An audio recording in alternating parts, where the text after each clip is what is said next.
This meeting will now come to order. The clerk will please call the roll. Mayor Carlett. Here. Vice Mayor Edwards. Here. Councilmember Finn. Here. Councilmember Binsbacher. Here. Councilmember Patena. Here. Councilmember Hunt. Here. And Councilmember Dunn. Here. Good evening and welcome to the Peoria City Council special meeting of January 19th, 2021. The consent agenda consists of one item, and that is authorization to hold an executive session. I have received no requests for removal from the council, so do I have a motion on the consent agenda? So moved. I have a motion and a second. Council, please vote.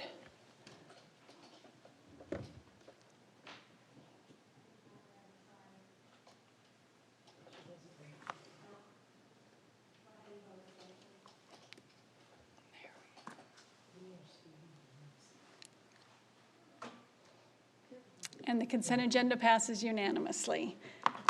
And we are now adjourned until our study session at 4 o'clock. Not 4 o'clock.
If we know our gallons per hour on a drip emitter, and you know how many gallons you need on the plant, now it's just a matter of simple math. Figure out how many gallons, how many hours you need to run your system.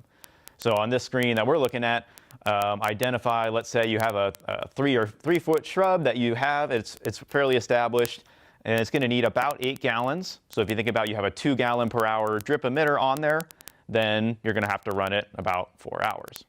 Seems really long, but that's why we do this math, because that's actually the appropriate amount that your plant will need.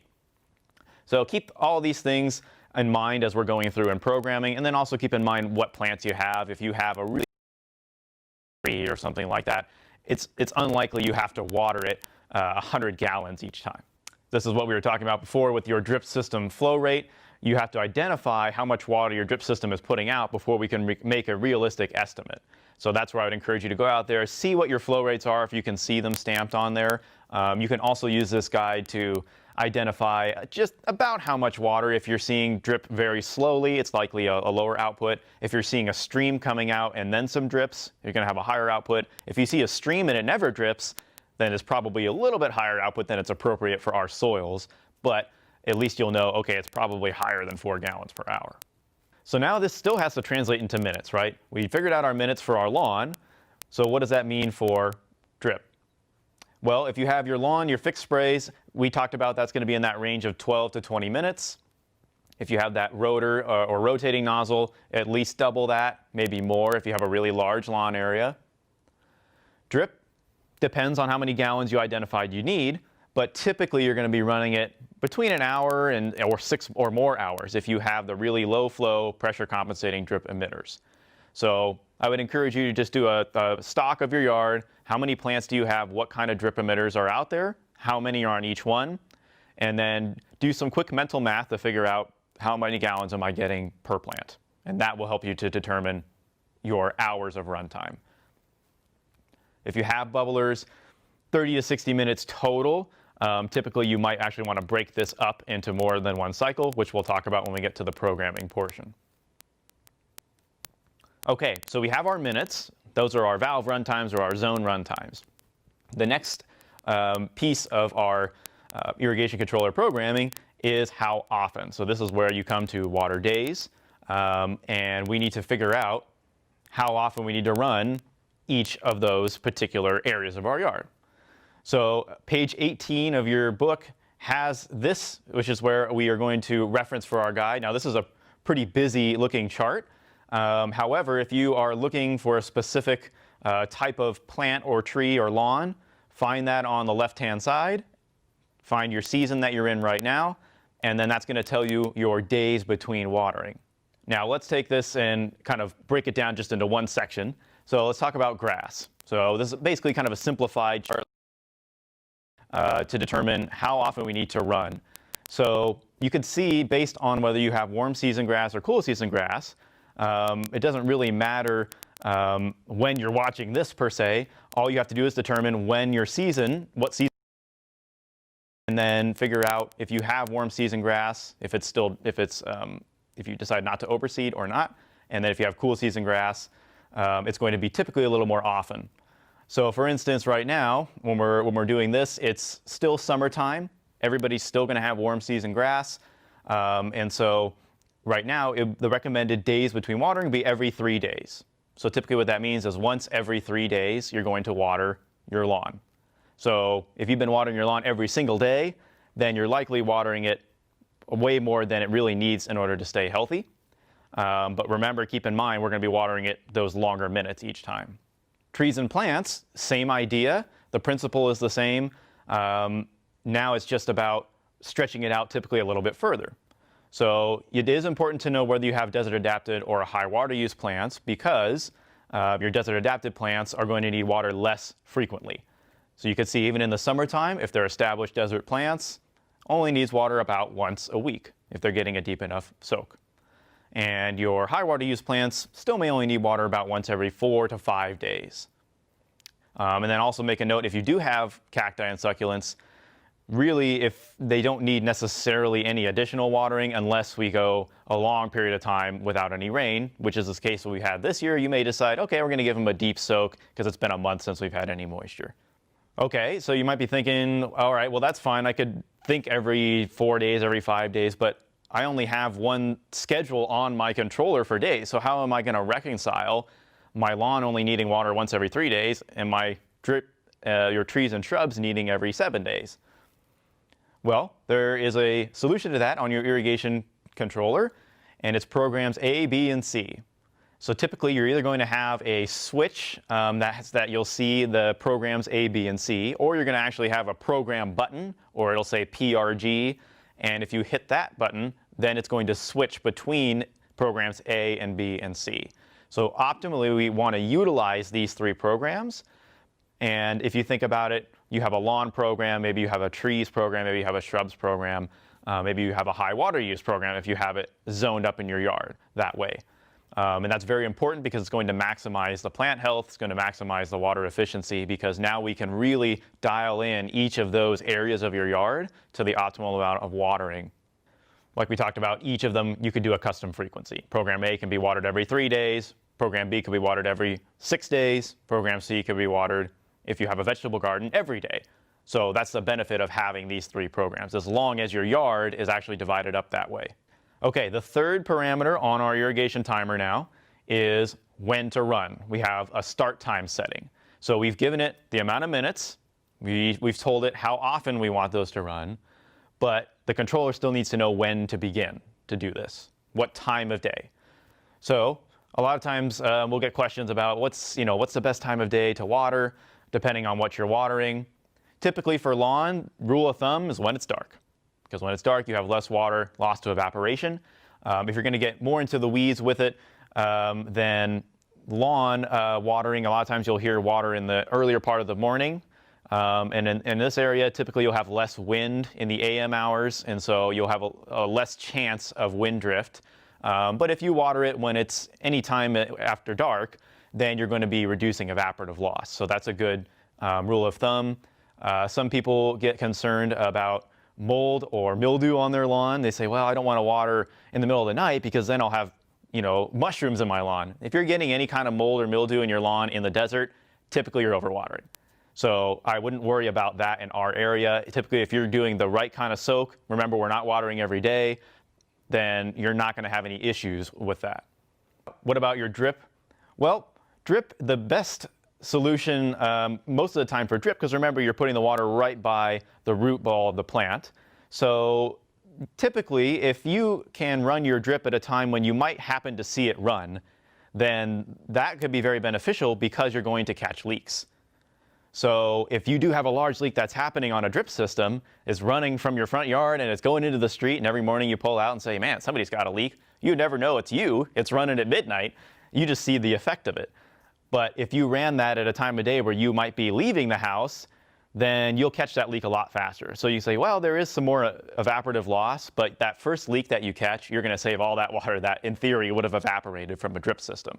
So typically what we'll recommend is watering it at a time of day where somebody might be around your home to catch if there's going to be a leak. Drip system leaks are very common, so this is a good practice to do. It's still okay to run it at night. There's no problem with that, but if you have to pick something to run at night, pick your lawn, and then you can use the time in the day to run your drip. Okay, one important thing to note about start times. Start time is not related to the minutes in your zones. This is a little bit of a complicated thing to try and understand, and certain brands or models of irrigation controllers make this way more tricky to understand. But if you are on the setting, wherever your dial is, if you're on the setting that says start times, then keep in mind it's not related to the minutes. So if one example of this, which we'll go over in just a sec, every time you put a start time in there, it runs everything in that program. If you have a lawn program and you have a start time, it's going to run all the lawn that you've put in there. If you have a drip program and one start time, it's going to run everything in order. So here's an example of what that might look like if it was a confusing input. So sometimes we'll run into this situation. You say, okay, program A, we have a 5 a.m. start time, a 5:30, and a 6 a.m. And then stations 1, 2, and 3 are running 30 minutes. So you might look at this logically and say, okay, that makes sense, right? 5 a.m., 30 minutes. But what actually happens on the irrigation controller? Because we've given it 3 different times to start this program. What will happen at 5 a.m., station 1 will run for 30 minutes. Immediately after, station 2 will run for 30 minutes. And then immediately after, station 3 will run for 30 minutes because they're stacked. And then the controller will say, oh, I have a second one in there. It's 5:30 is what it's scheduled for. It's now 7 a.m., but the controller says, well, it's in there. I got to run it. Doesn't matter what time it is now. So then it does it all over again. And then you have a third start time in there for 6 a.m. By now it's 8:30. Again, the controller doesn't really care at this point. Now it just says, well, this is a third start time. We got to do it all over again. So now it's running each zone in order again for 30 minutes each. So what actually happened was each zone ran for 90 minutes. triple what our original intention was. So the main point to remember here is that controllers will stack those start times. If you have one start time, it's automatically going to run everything under that program. So if you add a second start time, which will be appropriate in some cases, like we'll talk about, then that's okay, but just keep in mind it's going to run everything in there again. So typically you won't be stacking it in this manner where you'll have them back to back to back. So just keep in mind you don't have to, once you put in the minutes, that's all you need. It's going to run all the zones in order at that time that you tell it. Okay, so let's regroup. What are the three things that we have now discussed that we have? First one are minutes and hours to run each station. We talked about for your lawn and your drip. Typically, you're going to be programming in minutes for your lawn zones, and you're going to be programming in hours for your drip zones. How often to run? We talked about this. This is your days. You're going to see the days of the week or a frequency, like we'll talk about. That's basically how often. And typically throughout the year, all you're going to be doing is stretching those days either further apart or closer together. And then the time of day to run, these are our start times. We want to tell the controller what time of day to run. Okay, so now we can actually input some test programs in our controller. Okay, so now we're at the controller. This particular model is a rain dial. Eritreol is the brand on this. It's a pretty common controller, but don't worry if you don't have this one. All these parameters are on all your home irrigation controllers. So the first one over here on the right-hand side, station run times, where our minutes go. Start times, this is where our AM, PM start time we tell it to start. And then over here you see our days of the week. So we're going to be utilizing all of these. One thing to keep in mind is double checking your time. Make sure that this time is the current time, because otherwise your controller will not run at the time that you think it's supposed to run. And that could get changed in power outages and things like that accidentally. Okay, our first one is our lawn program, program A. And what we're going to do is, I always like to start with the start time. So you can see our 4 a.m. is our start time. So I'm going to turn this dial all the way down here to start time. And before we make any changes, we need to make sure that we're in the set programs, this particular controller. This is essentially your edit. So usually when you walk up, it's going to be in run, or it'll be in off if you had a rain event. So make sure you're in the middle for set programs. So now we've turned the dial to start time 1. Keep in mind this is not a zone yet, this is just start time 1. We're using program A up here on the left-hand side, and that's going to be for our lawn. So I'm going to use this plus button. Actually, I'll use the minus button because we want to get to 4 a.m. Each controller is different where the time starts, but basically if you hit the plus and minus button, you'll get to where you need to go. We've chosen to water our lawn in program A starting at 4 a.m. And now our next setting, we want to water 2 days a week. So I've chosen I want to water them on Monday and Thursday. So let's go ahead and turn up to Monday up here. And this particular controller, if you hit the plus button, that'll turn that day on. And you can see our other days should all say off because we don't want the other ones. Now I'm on Thursday, hit the plus button. So now Thursday is on. Friday we're going to leave off. Saturday we're going to leave off. And you could double check your work by just either scrolling through, or if you have this model, just turn the dial and make sure that the only 2 days you have are the ones, those are the only ones that should be on. Okay, now our last setting, we have our start time. We told it 4 a.m. Monday and Thursday. Now the controller needs to know, okay, well how long and on which zones? So we see that station 1 is our backyard. So that's station 1 right here. We're going to add in 45 minutes. I'm using the plus button. Oops. So sometimes you can see, oh, I went too far. Don't worry. Just go between the plus and minus buttons to get to the amount of minutes that you want. Turn the dial to station 2. And station 2, we've chosen to water for 14 minutes. Use this plus button again to get to 14 minutes. And now station 3, we're not going to program onto A, we're going to use that on a different one. So the rest of these should be off because we only want stations 1 and 2 watering, 45 minutes, 14 minutes for our lawn. Okay. Now we're going to program our drip zone. So that is program B. So before we do anything else, again, make sure you're in the set programs. Then we're going to look at the top left, or if you have a PRG button, go ahead and change this so it's in B instead of A. A we're keeping just for our lawn. So now we get to B, and we've decided we want to water it starting at 6 a.m. So let's go ahead and turn this dial all the way down here. Oh, why does it say off? Didn't we put a time in there? Remember, we're in program B now, so these are clear until we add information in here. B we're going to use for our drip. We've decided to water it at 6 a.m. This particular controller gets me right there pretty quickly. So we have a 6 a.m. start time. The next setting, we said we're going to water once every 9 days. And you look at this and you say, that's impossible. There's only 7 days in the week. Notice right here, this function, skip days. I'm going to go ahead and turn to that. If you have a different model of controller, typically all you have to do is just keep scrolling past all of your days, and you'll see a calendar icon, or you'll see one that says interval. That's what we're trying to get to. And now what I can do with the plus button, I hit the plus button. Notice what this says now. It says once every. So now if we look at our desired program, we want to water once every 9 days because we have desert adapted plants. So now it says once every 9 days. So now we can actually water further out than a week because we need a deeper soak but not so frequent. This setting is really, really handy because throughout the year, if you have the right amount of minutes and you have the right start time, you just have to change this one setting for each season or each month.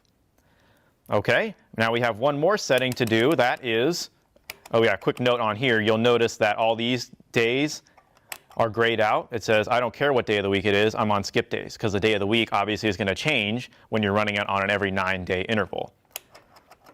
Okay. So now we need to go over to our station run times. We've decided we're going to water for 4 hours. Station 1, oh, it's off. Why is it off? Didn't we put information in there? Remember, we put that on A. So we should see stations 1 and 2 off on B because we don't want them on B. Turn to station 3. 3 is going to be our drip. Now we're going to use this plus button to take us all the way to 4 hours.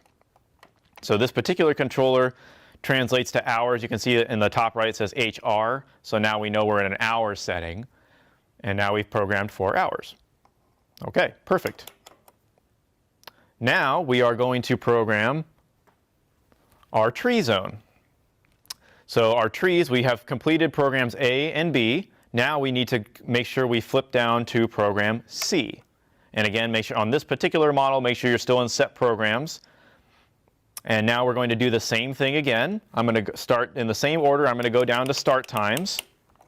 So we're at our first start time here. And we decided we want to water it at 2 a.m. So I'm going to use the minus button. In this case, either way you get there, it doesn't matter. Some controllers will move these numbers a lot faster than others. So just kind of be patient with your model, whichever one you have. Okay, so we're going to start with a 2 a.m. start time. Now in this particular one, remember we said we want another start time in here. So what are we going to do? How are we going to get that in here? Well, you'll notice there's 3 slots for start times. So I'm going to turn this to this other one. And now we're on start time 2. Is this station 2? No. This is just a second start time related to program C. So I'm going to add this one in. We decided we want to water at 8 p.m. So I think I'll go this way. It'll be faster on this particular model here.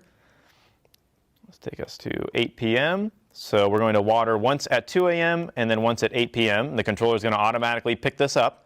So now you'll see there's a 2 a.m. that we input, and there's your 8 p.m. Okay, excellent. Now we're going to go to our days. We're going to use this same function, the skip days function, because we want to water once every 15 days. So I'm going to use this plus button again to take us all the way to once every 15 days. Okay, since we're watering so infrequently, we know we're going to have a good amount of run time on there. So now we have our last setting. We're going to turn this dial all the way to our station run times. Again, station 1 and 2 are our lawn. Those are on A. We don't want any minutes on this one. Station 3 is our drip for our shrubs. So that, again, that one's on B. So it's good that these are all clear. Station 4 is our trees. So that's the one we're going to input here on program C.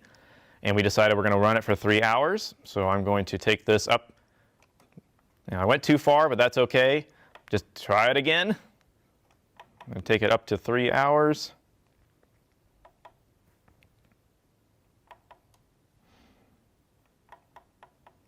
So it'll run for 3 hours at 2 a.m. and then again it'll run 3 hours at the second start time we selected at 8 p.m. So then we are all complete, and you could turn this wherever you want. The controller doesn't really care where this sits. We input information into all A, B, and C, so it's going to run all that information. It doesn't matter where this switch sits. However, the most important switch you have to remember is this one down here. When you're finished, make sure you turn it back to run. If you have another controller, make sure you turn it back to automatic if there's an automatic setting. And then another quick note to keep in mind, anytime there's rain or if we had a really cold streak and you want to just turn the system off, you could just go over here, turn your whole system off. Don't worry, your program is not lost. Everything we put in there still exists. When we turn it back to run, it just picks right back up again. And you are all completed with programming your irrigation controller. What does that look like if you wrote it all down on an Excel sheet or on a notepad? Our first program, we're watering on Monday and Thursday. We have a start time of 4 a.m. and you can see stations 1 and 2. 1 is 45 minutes, 2 is 15 minutes, 3 and 4 are 0 minutes. Why are they 0 minutes? Remember, they're not on program A. Program B, we're watering once every 9 days for our shrubs at 6 a.m. And you can see stations 1 and stations 2, 0 minutes. So make sure that when you're under each of the specific programs, the minutes are not duplicated. Otherwise, it's going to run more than you intend it to. You only want your specific zone attached to that program to be running when you're looking at the minutes. So all of them are 0 except for station 3 because that is our shrubs. Similarly, program C we're using for our trees once every 15 days. We have the 2 start times, and we have no minutes in any of them except station 4 where we are running for 3 hours. One last point that I'd like to make about watering with multiple start times, which you can also do this on your lawn. If you are seeing a lot of ponding or flooding, then I would recommend using your start times and adding a second one and just cutting your minutes in half. So it's a little bit of a complicated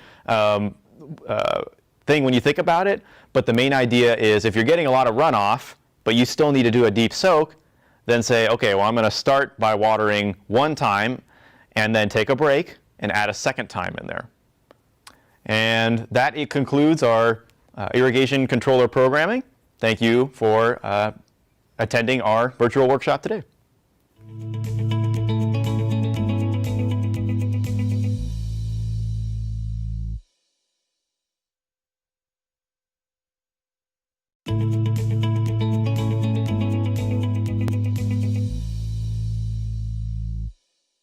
Well, hello everybody. My name's Dan Mullaney with 4 Energy, and we're here to talk a little bit about home efficiency and sustainability and what's going on with your home. I'm sure a lot of you right now, you're at home with everything going on. You're learning a little bit more about your home and what's going on with it, especially where now you're at home before you might have been at work or at school. Finding out more about the hot spots, running the air conditioner longer. You might notice electric bills going up a little bit higher.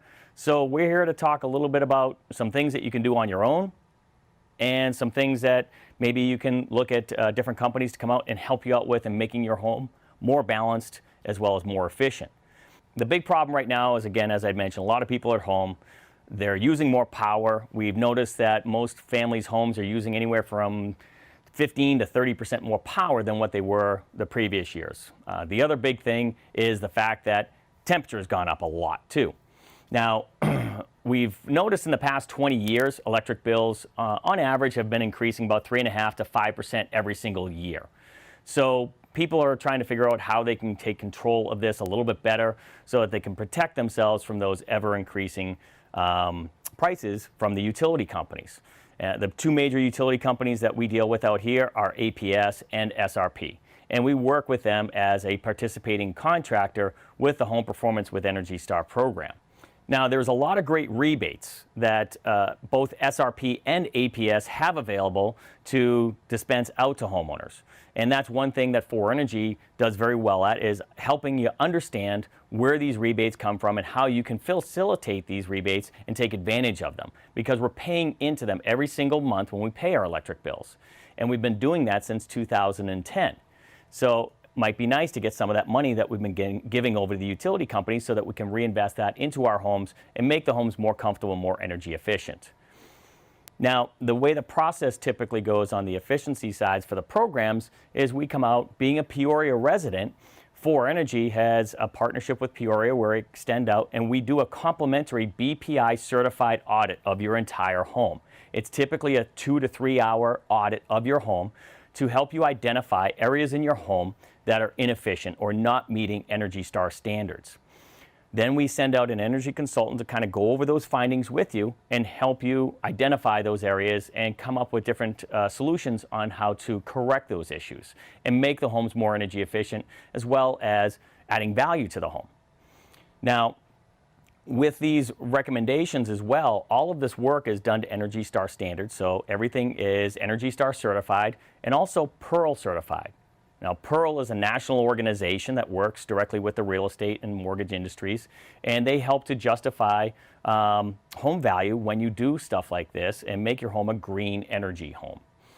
So if you want more information on that stuff there, you can feel free to call For Energy at any time. One of the things that we're going to talk a lot about today is what those reports look like, a lot about the DIY things. Everybody's home right now, they're looking for things to do, so we're going to go over some things that we can help you out with and making your home more energy efficient. So the first thing that I like to talk about is smart thermostats. Now, these are the types of thermostats that you can actually hook up and connect to your Wi-Fi. Typical ones are Nest, Ecobee, Honeywell, Trane. They all have these different Wi-Fi enabled thermostats. Now, there's a couple benefits of having a smart thermostat. First, they're really easy to program. You can program right through your smartphone through the app, or you can go online to the website, or you can go over and manually program them. Now, the purpose of the programming is so if you're on a time of use program with SRP being the Easy 3 program, where your on-peak hours are between 3 and 6 p.m., or APS, you have a Saver Choice plan where your on-peak hours are from 3 to 8 p.m. And those are Monday through Fridays. Weekends, there are no on-peak hours.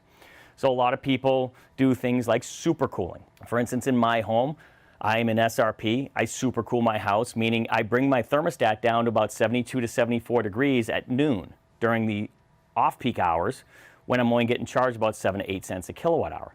So now I'm cooling my home during those off-peak hours, getting it nice and cold, and then in essence bringing the thermostat all the way up to 82 to 84 degrees, or even in some cases people just shut it off altogether, and then just drifting through that timeline. So the house gradually warms up. Now, if your home is not that efficient, it's probably not going to work, but if you have a good efficient home, good levels of insulation, good windows, good seals around the home, then this can be a very substantial savings. So by doing that, you're eliminating that higher cost power of 25 to 35 cents a kilowatt hour from APS or SRP during those on-peak hours. It has a feature called Cool Control. And what this does is it runs your blower motor from anywhere from 2 to 5 minutes, depending on how long your air compressor was running for and how much latent energy is built up in your coils. So your coils are still cold, so it runs the blower motor even after the compressor shuts off, which is the part that's using most of the electricity, and it moves air over those coils, still pushing cold air into the home, keeping it cooler for a longer period of time. Again, that one little feature can save you anywhere from 8 to 12% on your cooling costs. So it's a big benefit to take advantage. Other little things is if you go out of the house for a long period of time, some of them go into what's called an eco mode. So it'll actually automatically kick your air conditioning over so it stays at, say, 82 degrees or whatever you set it at, because it doesn't make sense to cool your home when there's nobody around. So those are some of the features and benefits of the smart thermostats. One big other benefit is financial benefits in the form of a rebate. So both SRP and APS have rebates for this. So we can help you more with that, or you can just go right to SRP's website or APS's website and just type in thermostat rebate, and you can learn more about those. So right now, APS has a $30 rebate for a smart thermostat. SRP has a $75 rebate for a smart thermostat, and I believe it's up to 2 thermostats per household. And the SRP has a recurring $25 bill credit every year to stay on that program, and APS has another program called Cool Savings, where they'll pay you an additional $75 and a recurring $25 every single year to participate in that. So definitely go and check those out once you do install your smart thermostats, or if you already have a smart thermostat and you haven't checked that out, go sign up and take advantage of that today. Other things is making sure that you're on the right rate plan. Now, this is something where our energy consultants really kind of delve into with you, because there's a lot of families out there that are not on the right rate plans, or they don't know what their on-peak and their off-peak hours are. So we kind of help to educate you on that, to make sure that you understand when your on-peak hours are, so that you can kind of reduce your power consumption or energy consumption during those hours. APS, about 3 years ago, they changed all of their rate plans. Nobody's grandfathered into any of the old rate plans anymore. So if you are on one of their time of use, which is Saver Choice Plus, or Saver Choice Max, those all have on-peak hours Monday through Friday from 3 to 8 p.m. Now, the Saver Choice Plus and Saver Choice Max also go into a demand charge. So that's something else that, if you're not aware of, you definitely want to look into, because that in itself could really be taking up and costing you more money than actually saving you if you're not using that right. And the demand charges usually take place during those on-peak hours of 3 to 8 p.m. Other things that you can do around the house. Have you ever looked at your external doors, either going your front door or your door going into the garage? Can you see daylight coming through those doors? You can go down to the local hardware store or Home Depot or Lowe's, buy a weather stripping kit, and put new weather stripping all the way around your door. Another big issue is the threshold of the doors.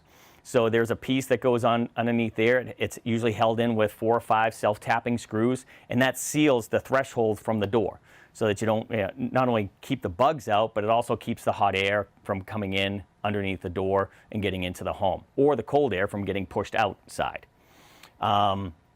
Garage door insulation. So on the inside of your garage door, you have these rectangles in there for the framing.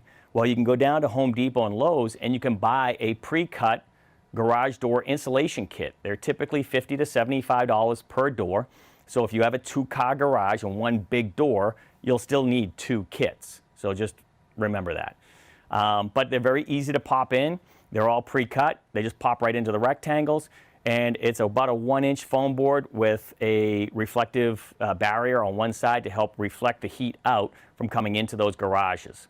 Now, that'll keep the temperature down. It's not going to make it a habitable area, but it'll definitely help to keep that temperature down a little bit, maybe knock it down 5 to 10 degrees. And every little bit helps. Another big issue that we have out here, and me being from Boston, one of the things that I saw and noticed was hot water tanks only have a 6-year warranty on them. Well, back up in Boston, it was either a 10 or a 12-year. Down here, it's 6 years because of how hard our water is. Now, one of the things that's highly recommended is at the bottom of your hot water tank, there's a little drain valve on there. It almost looks like a hose spigot. So you want to attach a hose to that, run it out the garage or run it out wherever it is that you need to get outside, and drain that at least once a year. Now, if your hot water tank is over 7 years old and you haven't started doing this or have never done it before, I don't recommend starting to do it right now. But if it's new, it's 7 years or newer, then yes, it might be something you might want to look into. There's a lot of great videos on YouTube. Just YouTube either electric hot water tank or gas hot water tank draining, and that'll give you a quick 5-minute tutorial videos. But it's very easy to do, very quick to do, and it's going to extend the life of that water tank a lot longer. Servicing your air conditioning. This is one thing that I see a lot of families not doing enough of.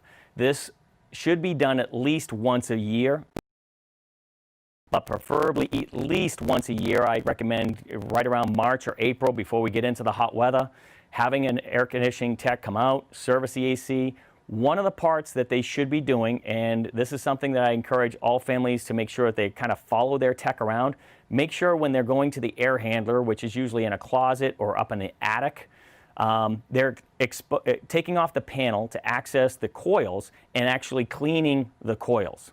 Because the coils catch all that excess dirt and debris that might be getting sucked in from not having your ductwork properly sealed, or it might be pulling in air over the filters, or I've even been in homes where they didn't even have a filter in place. So it's just sucking all this air and other debris in from the home, and that's just building up around the coil. It's not allowing the coil to work effectively. And having that cleaned off once a year, they usually put a non-corrosive solution on there as well, which will help it from rusting over time. So service that air conditioning unit at least once or twice a year, and find yourself a good, reputable service tech that can perform that for you.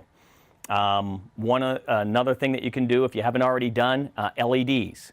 Now, a lot of people tell me with the LEDs, Dan, I don't want LEDs. They're too bright or they're too expensive. LED prices have come way down. They're pretty much the same price as your regular incandescent bulbs now. You can go down to Costco or Sam's Club. You can buy them in bulk. They usually come out to maybe $1 or $2 a bulb. And these are tremendous because an LED bulb uses about 80% less power than your traditional incandescent bulb. Not only that, but it only puts off about 80 to 85 degrees of heat as opposed to 200 degrees with your incandescent bulbs. So you're actually introducing less heat into your home as well. And with LEDs, you can actually get different levels of lighting. So you don't have to have the super white. Myself, I like the white. I like it nice and bright in my house. I like to see what I'm doing. Other people like the natural color or the cool colors or that yellow incandescent color. So go down, buy a color of each. There's even bulbs out there, like for the can lights that you can insert, and on the back side, there's 4 different level switches. So you can actually just change the lighting right there in the fixture, and they're very easy to install.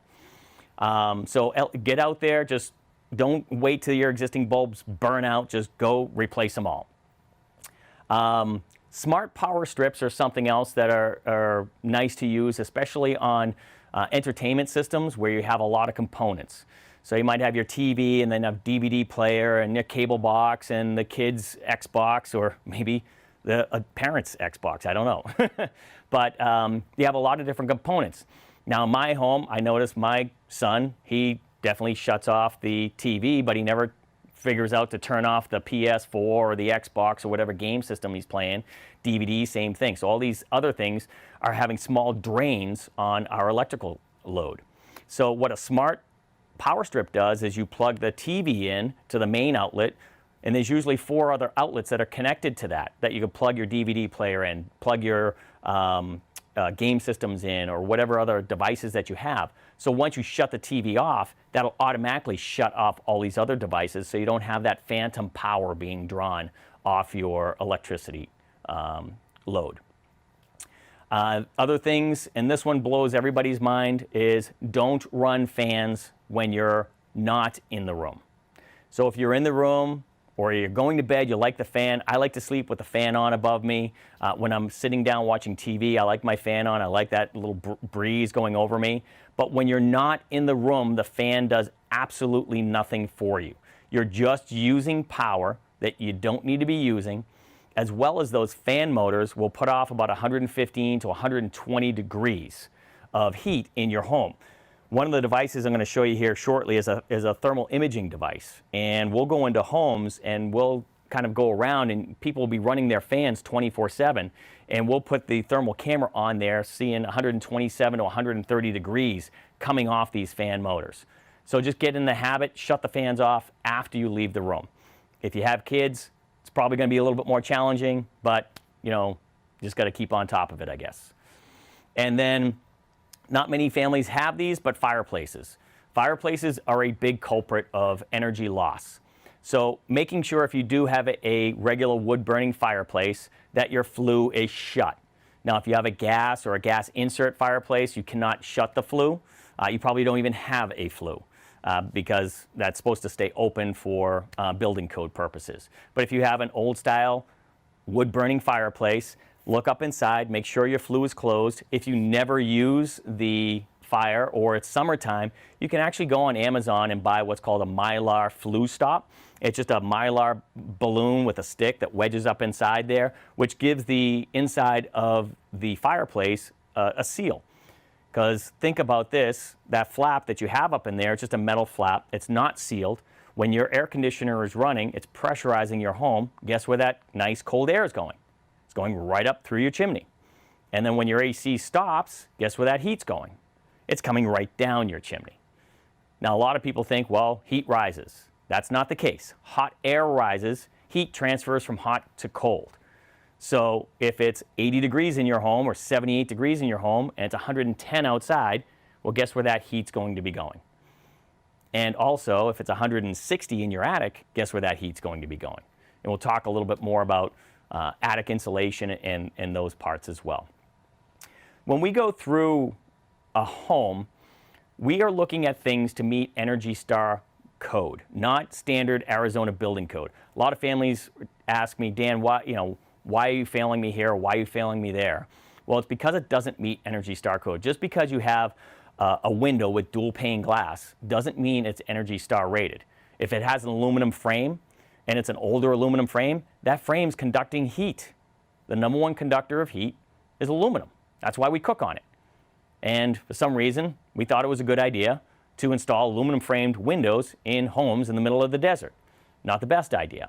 But there's other things that we look at, as far as the dual pane, making sure that the windows have a proper low-E coating inside as well to reflect that heat out. So different things like that, as we go through. Now, one of the first things that we look at is room pressures. Now, when an auditor comes out to your home and they actually set up to do an inspection on your home, one of the things that we do is what's called a blower door test.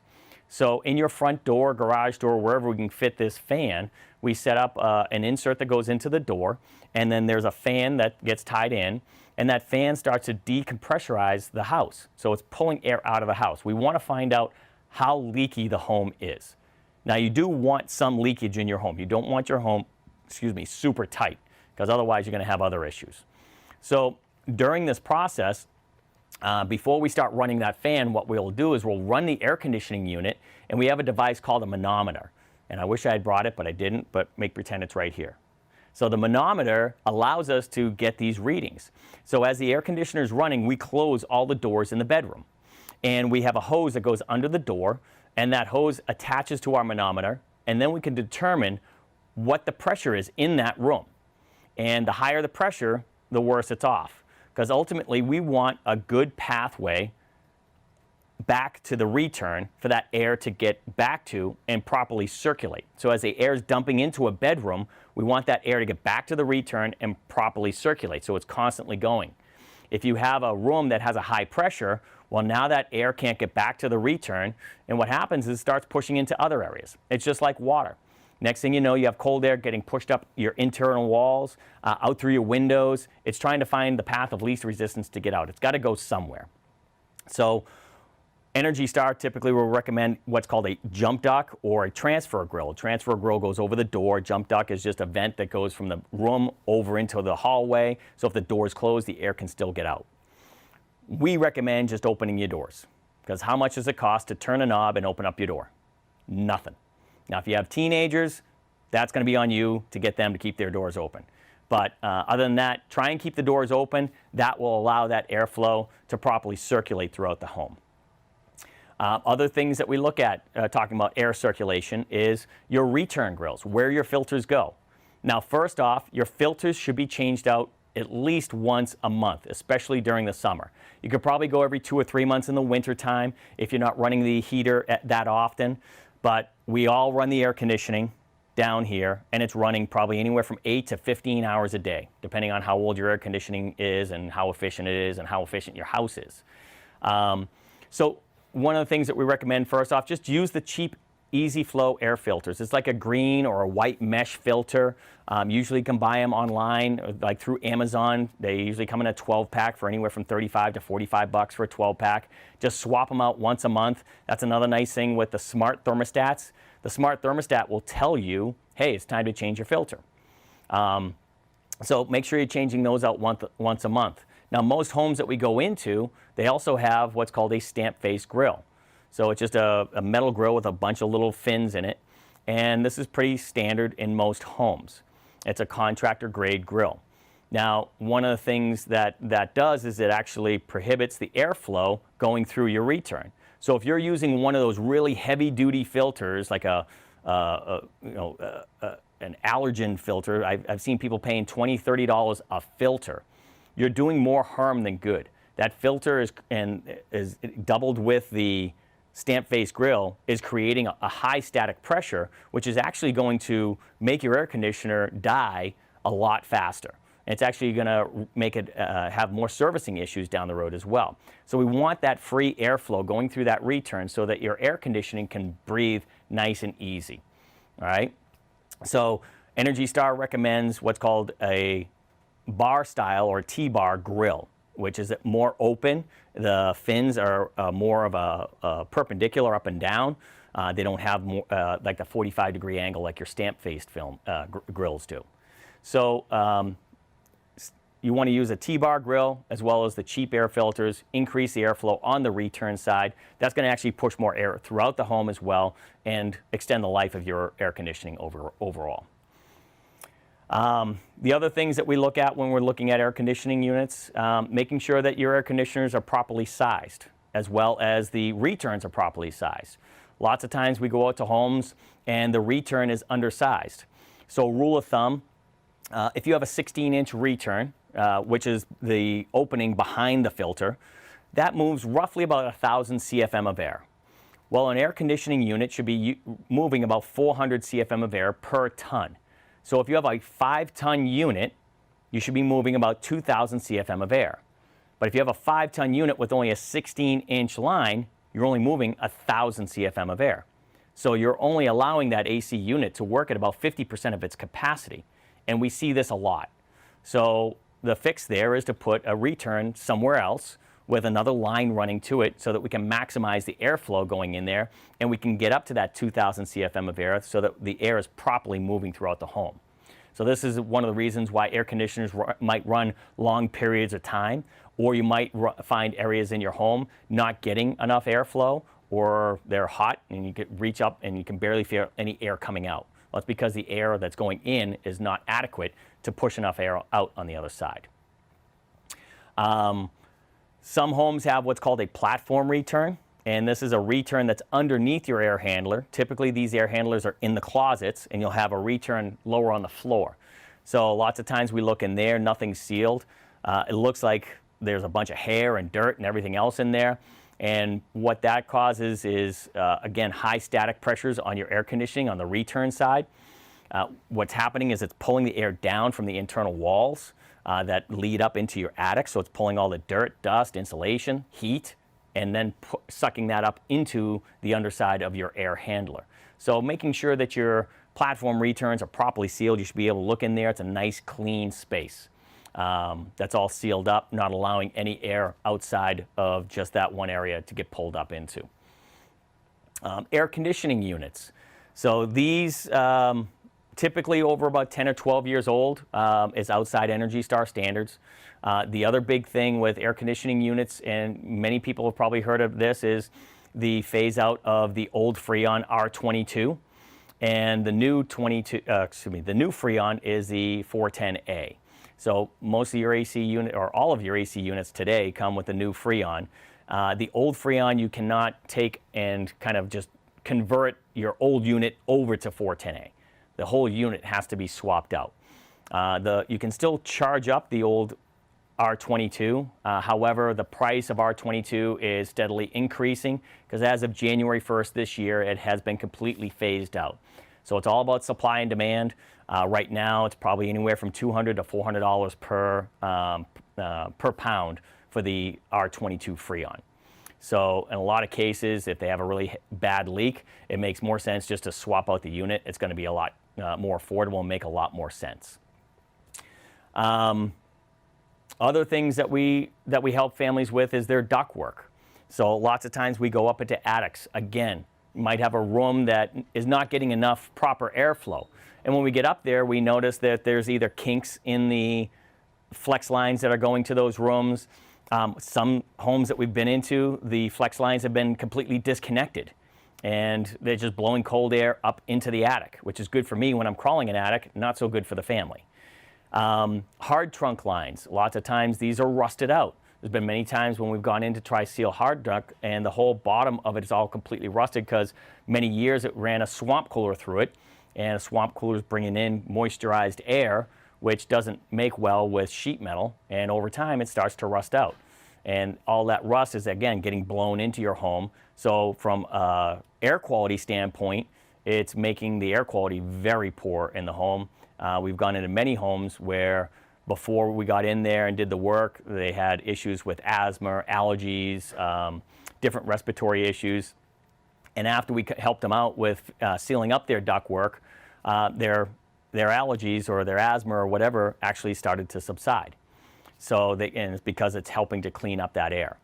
Most of the homes that we go into, the ductwork is very leaky, and that leaky duct is actually pulling air in from your attic. And if you've never been in your attic, it's not a clean space. All right, you got a lot of dirt, a lot of dust, a lot of insulation, and not only that, a lot of heat. So as I mentioned earlier, attics out here are clocked in anywhere from 160 to 180 degrees. So it's not a place where you want to be doing a lot of hanging out. And you don't want to be pulling in that 180-degree temperature and blowing it into your home either. So make sure your ductwork is properly strapped, properly sealed, and that'll help improve your air quality, as well as you're not losing that cold air to your attic, so it's going to help reduce that electric bills. Other things that we look at is how well sealed your attic is from your living space. Now, one of the devices I had mentioned that we use, it's a FLIR camera. So this is a little device that just plugs into the bottom of our smartphones, and we have an app that we go into, and then we just turn on the camera. And then what will happen is we can start going around and doing thermal imaging of the house. Let me just turn this, here it comes. So as you can see here, and you might not be able to see the best, but as you go around, you can start seeing how everything is going. So this TV, for instance, you can see my hand kind of coming through, and you can see the heat that's coming down here. So what we'll do is we'll go through the home, and we'll start actually scanning the home, especially in the troubled areas, and identifying if there's significant heat leakage that's coming down from the attic. Usually we find this at the top plates of interior walls. So interior walls are not insulated. They have a lot of wire penetrations and pipe penetrations. So this is areas where the heat can actually travel down the interior walls. So what we find when we go through with this device is we'll see temperatures hitting up around 155, 160 degrees. I'll give you an example. We were at a house in Tempe, and the customer's home in the kitchen was extremely hot. He couldn't understand why. Well, when I went up and did the inspection, across the top was a chase that was completely open that the contractor never sealed up. It ran about 6 feet long. Looks like they were maybe going to run pipes and wires down there. They just didn't use it, so they didn't seal it up. When I did a thermal image, it was sitting at about 148 to 150 degrees of heat just coming off his interior walls, like having a heater inside his house. And so we were able to seal that, cap it, and then insulate it properly, and that was able to eliminate the heat that was transferring from the attic down into his living space. So a FLIR camera is what we use. That's one of the tools that our auditors use when we're out in the field trying to identify what's going on with a home. Now, during this process, we are also looking at whole home leakage. We want to see how leaky the home is. Now, the leakage is based on pascals. And for instance, an ACH reading of about 5 pascals is considered good for new construction today. You do want some leakage in your home. You don't want the home to be too tight. If it's too tight, then you'll start having to deal with mechanical ventilation to make sure that we're moving air around. If it's too tight and you don't have the right ventilation, you'll start dealing with high humidity levels and mold and other issues like that, just uncomfortable hot spots. So that is something that we'll look at, and we'll try to help out with sealing up. Single pane windows are a big issue to that. We'll have homes that are in double digits, and then once we put new windows in, all of a sudden it comes into the norm. So those help tremendously. When we're up in the attic, we're also looking at insulation levels. Now, insulation levels for energy code has changed over the years, and it's got higher and higher. An IECC code for 2015, as of right now, is an R38 is what's recommended in homes here in Arizona. So we typically want to bring it up a little bit higher because we know insulation is going to settle a little bit. And if your home was built 5, 8, 10, 12 years ago, chances are you probably only have about 6 or 8 inches. You should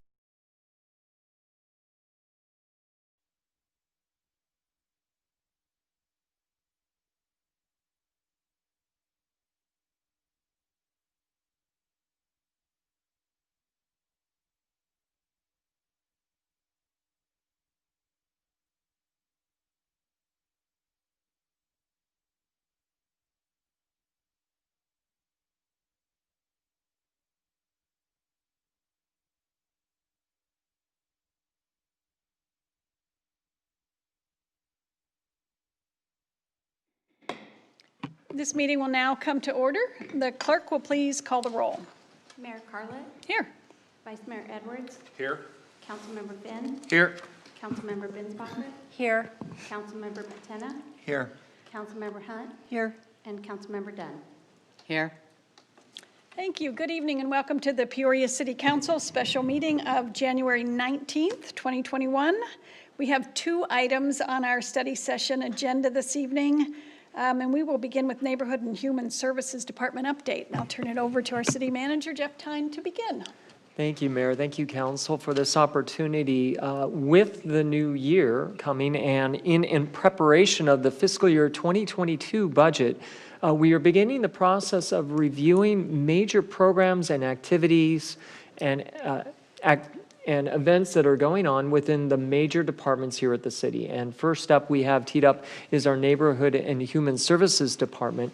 And in addition to discussing that, we'll also talk a little bit about just some recent activity happening regionally with the issue of homelessness. So with that, I'll pass it over to our Deputy City Manager, Eric Strunk, who will also tee this up and offer introductions.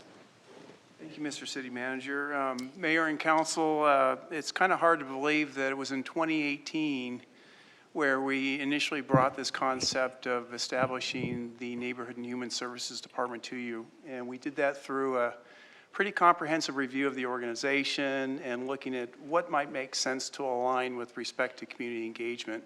We subsequently did that as part of the budget process in 2018.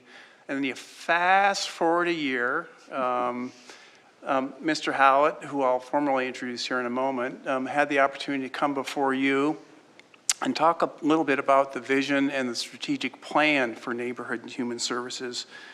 And I went back and looked at that real briefly, and there are 3 kind of themed messages. I don't know if you recall those, but I'm going to rattle them off to you real quickly.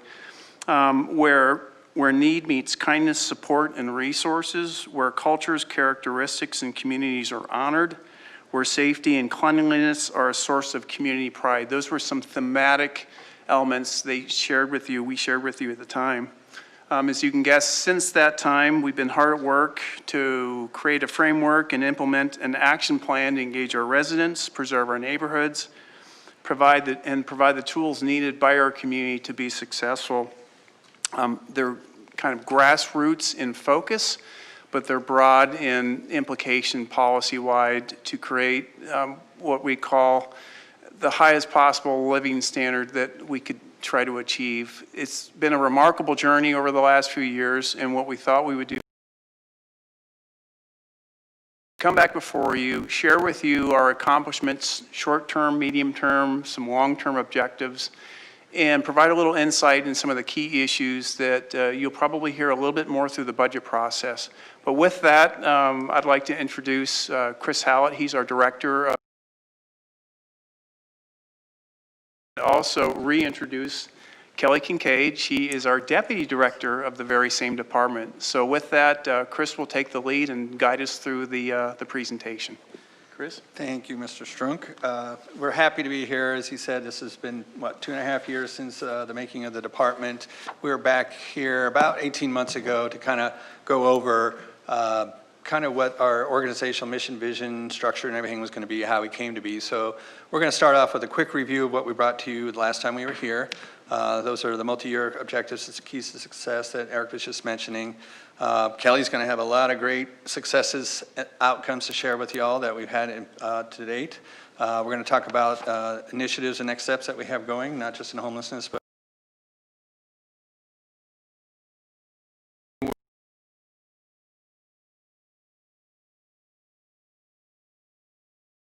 beginning us here and all the resources we've had to date, and we're looking really forward to being able to share some of our outcomes we've had. So with that, this should look familiar for the last time we were here, the little word cloud, the shape of a neighborhood house, all the things that we're trying to accomplish. And again, some of those placemaking branding that we had in place, working with our OC to get the branding out there. Of course, our mission is to improve the quality of life in Peoria by engaging residents, promoting safe and healthy neighborhoods, and creating a sense of community and pride. And to what end and how are we doing it? Well, that's our vision, to have Peoria as a community of healthy, vibrant neighborhoods where people want to live, work, and play. And we think we're on the right track down that path. These things were given by input sessions we've had out there, and as Kelly's going to walk through our organizational chart, the current upcoming budget and positions, and a lot of outcomes that we've had to date. Good evening, Mayor and Council. Thank you, Chris, Jeff. Certainly, I have a lot to share with you, so hold on to your seats because we have a Department of Champions, and with that, I kind of want to start with our structure. So our Neighborhood and Human is made up of several different divisions. I want to first start off with our Business Services Division, which is led by Maria Cacatera. The Business Services Division continues to serve two departments within the city, our department and Parks, Recs, and Community Facilities. It's doing an outstanding. Our Code Compliance Department is led by Jack Strout. Karen which is here this evening. Karen Imeg heads our Community Assistance Division. Sherry Steele is in charge of our Family and Youth Services Division.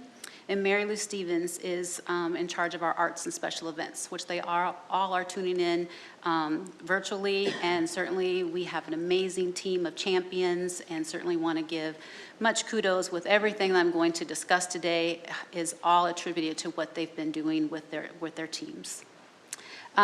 You have given us the FY21 operating budget of about $14 million, along with 44 FTEs and 196 part-time seasonal positions, all of whom are walking some superior public service. And with that, we're going to be taking a few pauses just along the way just to make sure that there's a lot of information that we're giving you. And so if there's any questions at this time before I go into the outstanding and amazing outcomes the divisions have accomplished, I would like to take that time now if there's any questions. Nope, I think we're ready to go on. All right.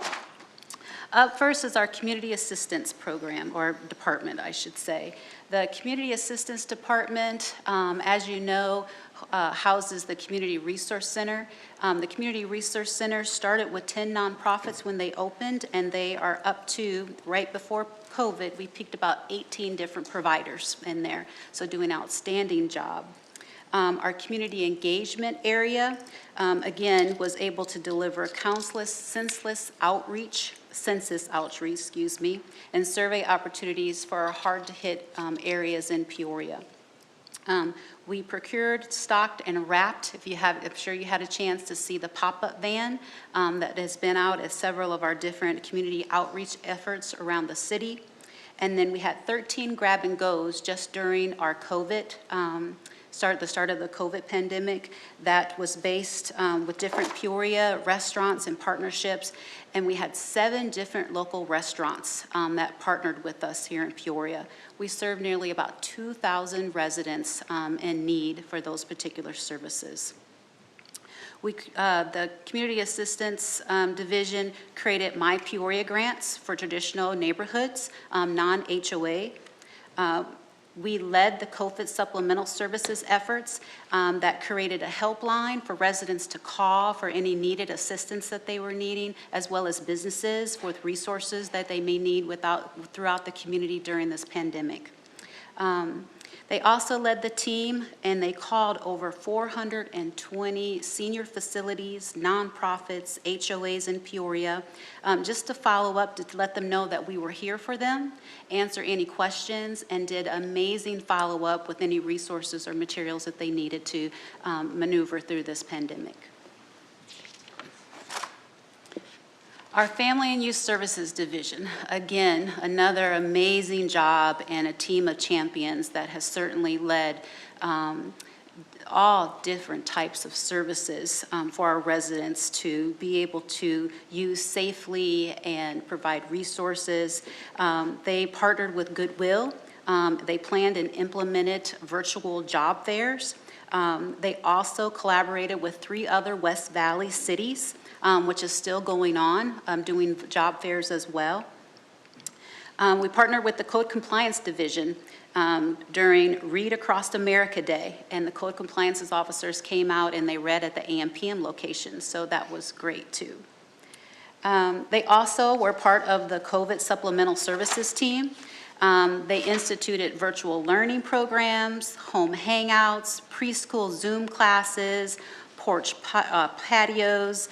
The community center team delivered over 11,000 congregate meals to vulnerable population homes thus far.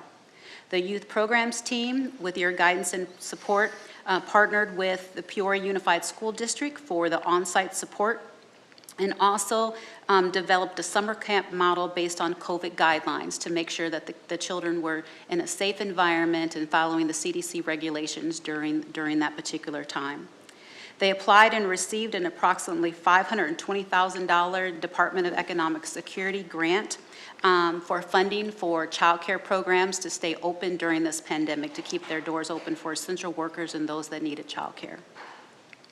Our Youth Advisory Board, they came to you a couple months ago and reported and shared their new annual report. They did an amazing job. Not only did they create the report, they also put it online to use it as a tool to promote the great things that the Youth Advisory Board is doing, as well as showing if there's teens out there that are interested in being part of the Youth Advisory Board, they have the resources to be able to apply if they're interested. Our Arts and Special Events Division, wow. Again, just more and more activities and events. Mary Lou and team provided and finished and procured the Arts Master Plan consultant. The engagement is underway with over 55 different stakeholders getting input as part of that Art Master Plan for Peoria. They provided pandemic assistance through $100,000 art enhancement grants initiatives and emergency assistant grants to TheaterWorks and Arizona Broadway Theater. The art installations that have happened over the last 18 months have been numerous, and so I just want to talk about a couple of them. Barrel Cactus, Curtain Call mural at the PCPA, Paloma Park, the Vidid and Songbirds. The Influx temporary art installment at both libraries continues. And then we pilot 4 utility box art wraps programs and secured, with your guidance and approval, $10,000 for a second year of citywide funding opportunities currently underway. Some new events and revived special events that have happened. The Peoria Country Music Fest at Lake Pleasant, at Lake Pleasant Harbor was a big hit. Devour the World, the culinary event that came in Peoria in February 2020. Not only was it a great event, but it devoured Peoria. It was a great event. The attendance and the information that we received from the different agencies and residents that attended that event, as well as all your comments and feedback, were just amazing. The signature event, Peoria Fire and Water, currently planned for March 2022. Again, with everything that's going on, we certainly want to revisit that, but that's still there. We continue the placemaking with Second Saturdays in Old Town, started on October 8th through May. One important event that I have up there, and again, all of our events bring so much to our community, is our Vietnam Memorial Moving Wall. one of its kind that we were able to bring to Peoria, and it was an awesome event and definitely something that we are very proud of, as you are, I'm sure. COVID-related services, we converted several different events into virtual or drive-through events to pivot during this pandemic, but also being able to provide events to our residents in a safe manner. So Kelly mentioned about code enforcement helping out at the community center and reading across America.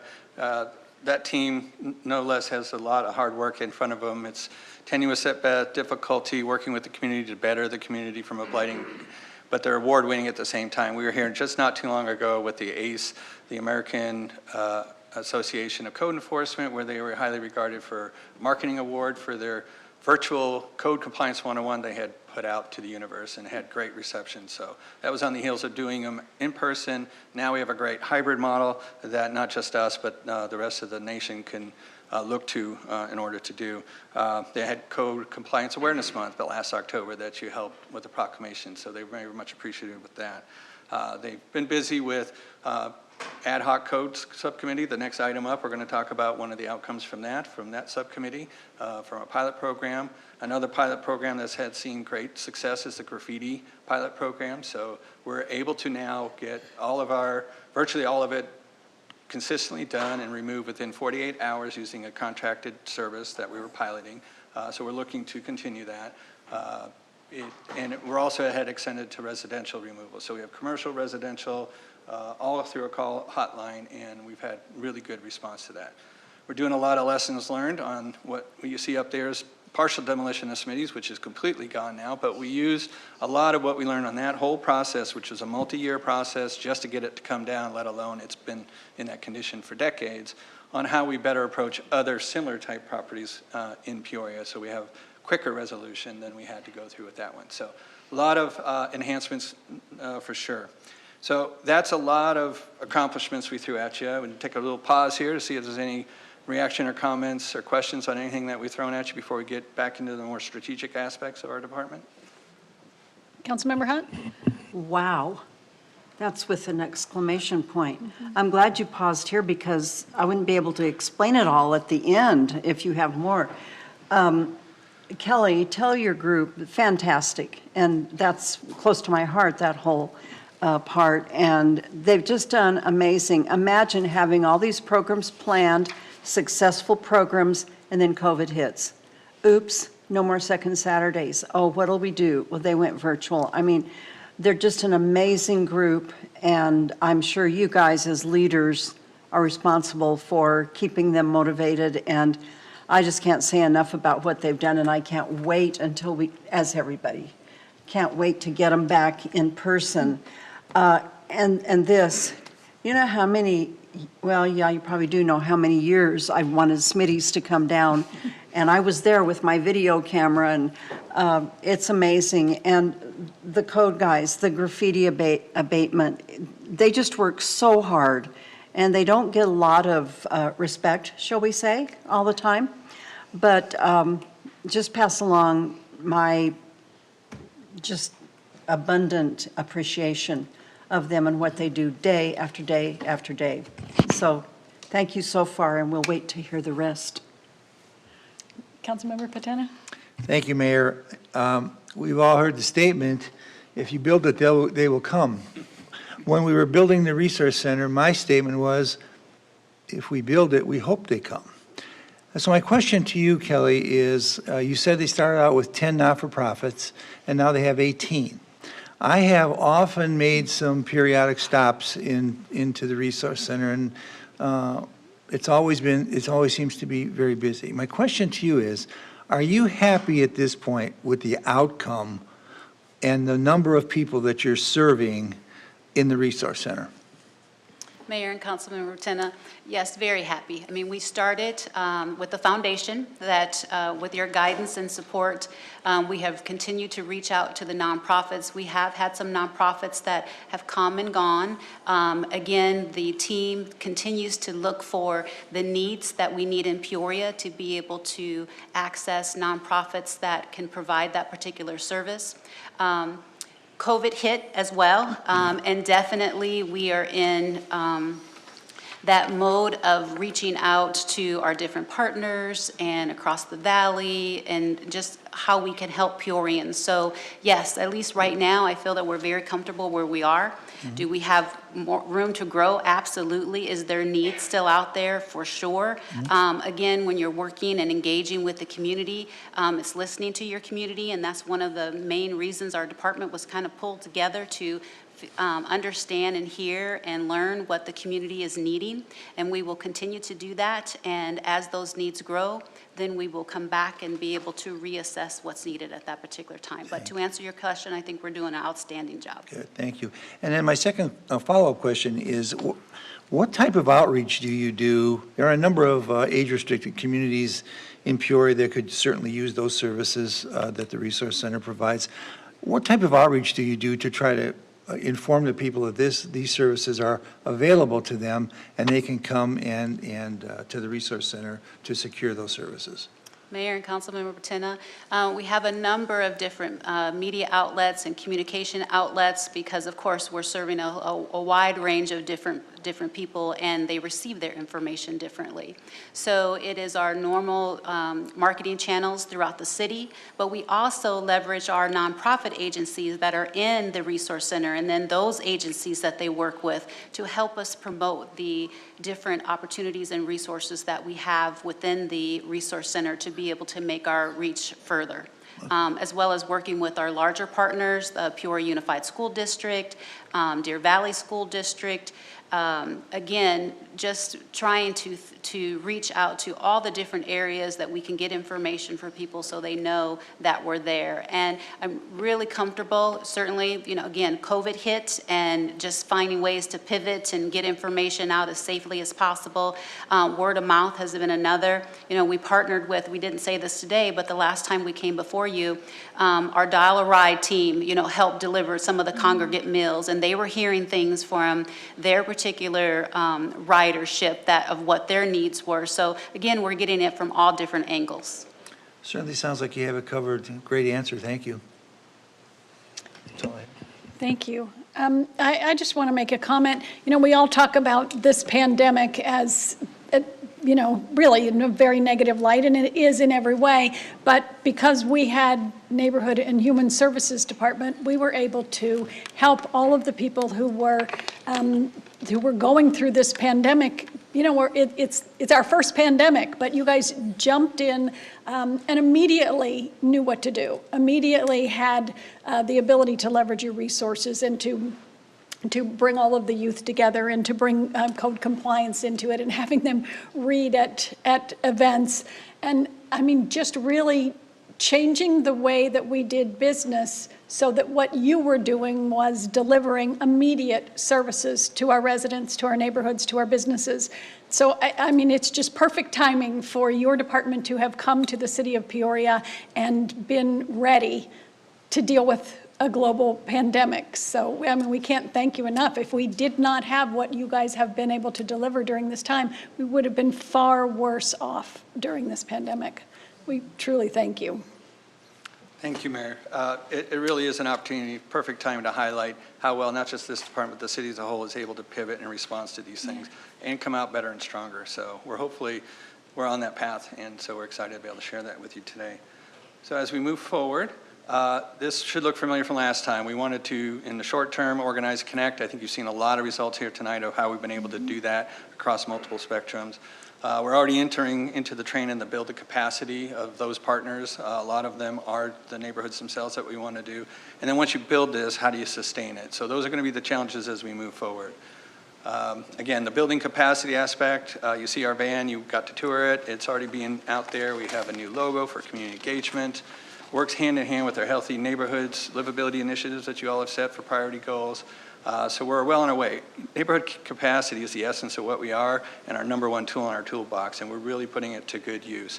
And looking forward to be able to build that working engine out in the community and nurturing it further. We've talked about how we're building resource mapping, we're adjusting our grants to avail it to those who don't have the same means as HOAs and others, building volunteer groups, working with tools for layers. We got the van and pop-up trailer. We can't wait to get out there and just pop up a party in the neighborhood and start figuring out how do we make their neighborhood healthier thank you for the staff and a lot of the other resources that we've had to put into play.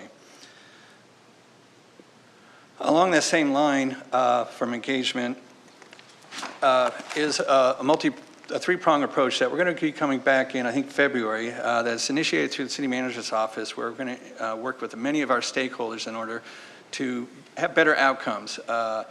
You know, a lot of times we're in a response mode, so through the three-prong, we're going to build healthy relationships with the neighborhoods out there and trust.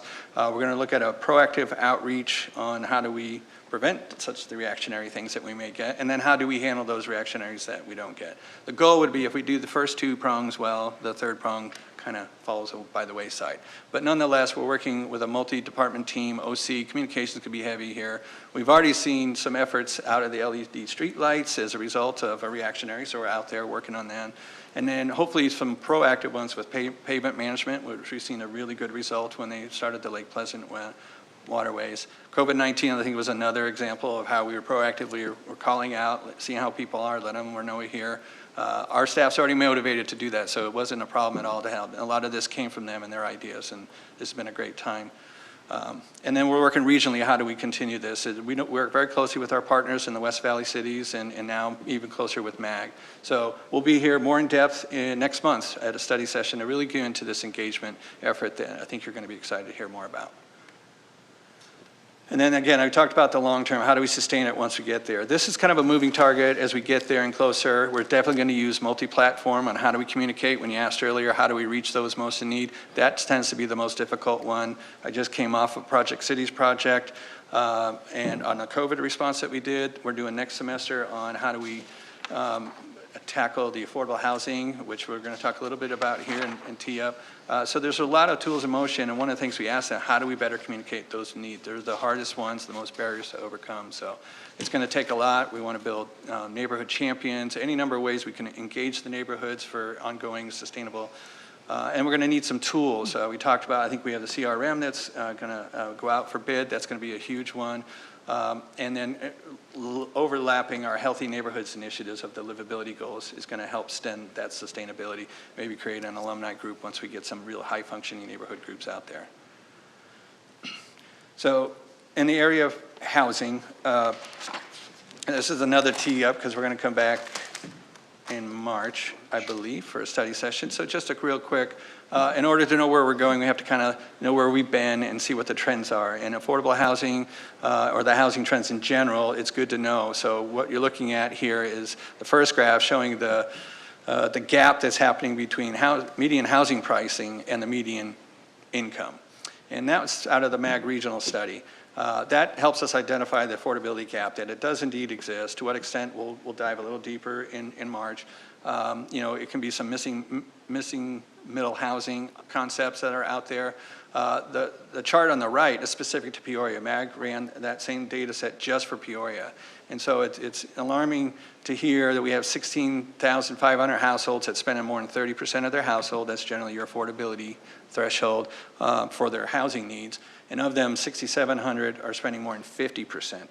So of those 16,000 households, 94% are spending more, are earning below 75,000. To put that in context, and what are we able to do with that right now? So thanks to you, your granting the CARES money of $1.5 million. So this is a little accounting of what we've been able to do with our rent, mortgage, and utility assistance to date. So we had $1 million set aside for rent and mortgage utility for those households. Now the gauge here, we adopted what the county's money was being used, which is 300% of poverty. And what that is a family of one, that's 38,000. For a family of four, that's 78,000. So we're talking about that same 94% that are already being impacted at 75,000 or less income. So it's great to have $1 million for rent and mortgage assistance. We've already been able to assist 176 households. We still have 500,000 roughly left to spend to assist. And then we have some COVID, community development block grant COVID allocations we see right behind that. We got about another 1.5 million of those, which a large part's going to also go to rent, mortgage, and utility. Of the 500,000 for utility assistance, we've been able to assist 195 to date, and we still have 366,000. So this program's rocking real hard to hit those most in need, our Peoria residents. Chris, how are we getting the word out about this opportunities for grant money? That's always the number one question, and it's the number one answer needs to be, how do we reach those most in need? And that's one of the gaps that nobody thinks anybody does good enough. I know we'd like to do more, but the fact is, our money comes on the heel of the county, so there's been a lot of outreach out there. I know we get a lot of calls from your offices on how to reach this. There's plenty of pent-up demand for this, and if there's any more money, that will be soaked up really well. But the continuation of doing that through the county, through our CAP office, through each of yours, I know you've pushed it out through your e-blast numerous times, which we're very grateful. But we keep looking at we're working with all 18 of our nonprofit servers, that network, on how do we reach everybody who might have a need for that. So it's a constant multi-platform kind of approach to try and get it out there, but it's repetitive and constant. Good. Thank you. So Jeff mentioned the homeless approach. We've got a lot going on in the homelessness area. I can't be more thankful of the great homeless assistance team we have together. We work very closely with police, the courts, the attorney's office, a lot of line staff departments such as parks, public works. We meet monthly and quarterly on how do we address these things. We're at a heightened level now with not just that and the tools that you've helped us do. We work very closely with our West Valley partnerships. We came last summer, I think, right before we broke, for a West Valley homeless resolution that you all passed and several other cities did. So there's a lot of support regionally. I think we've become well known. We've interacted a lot with MAG in the county. There's been a lot of new initiatives.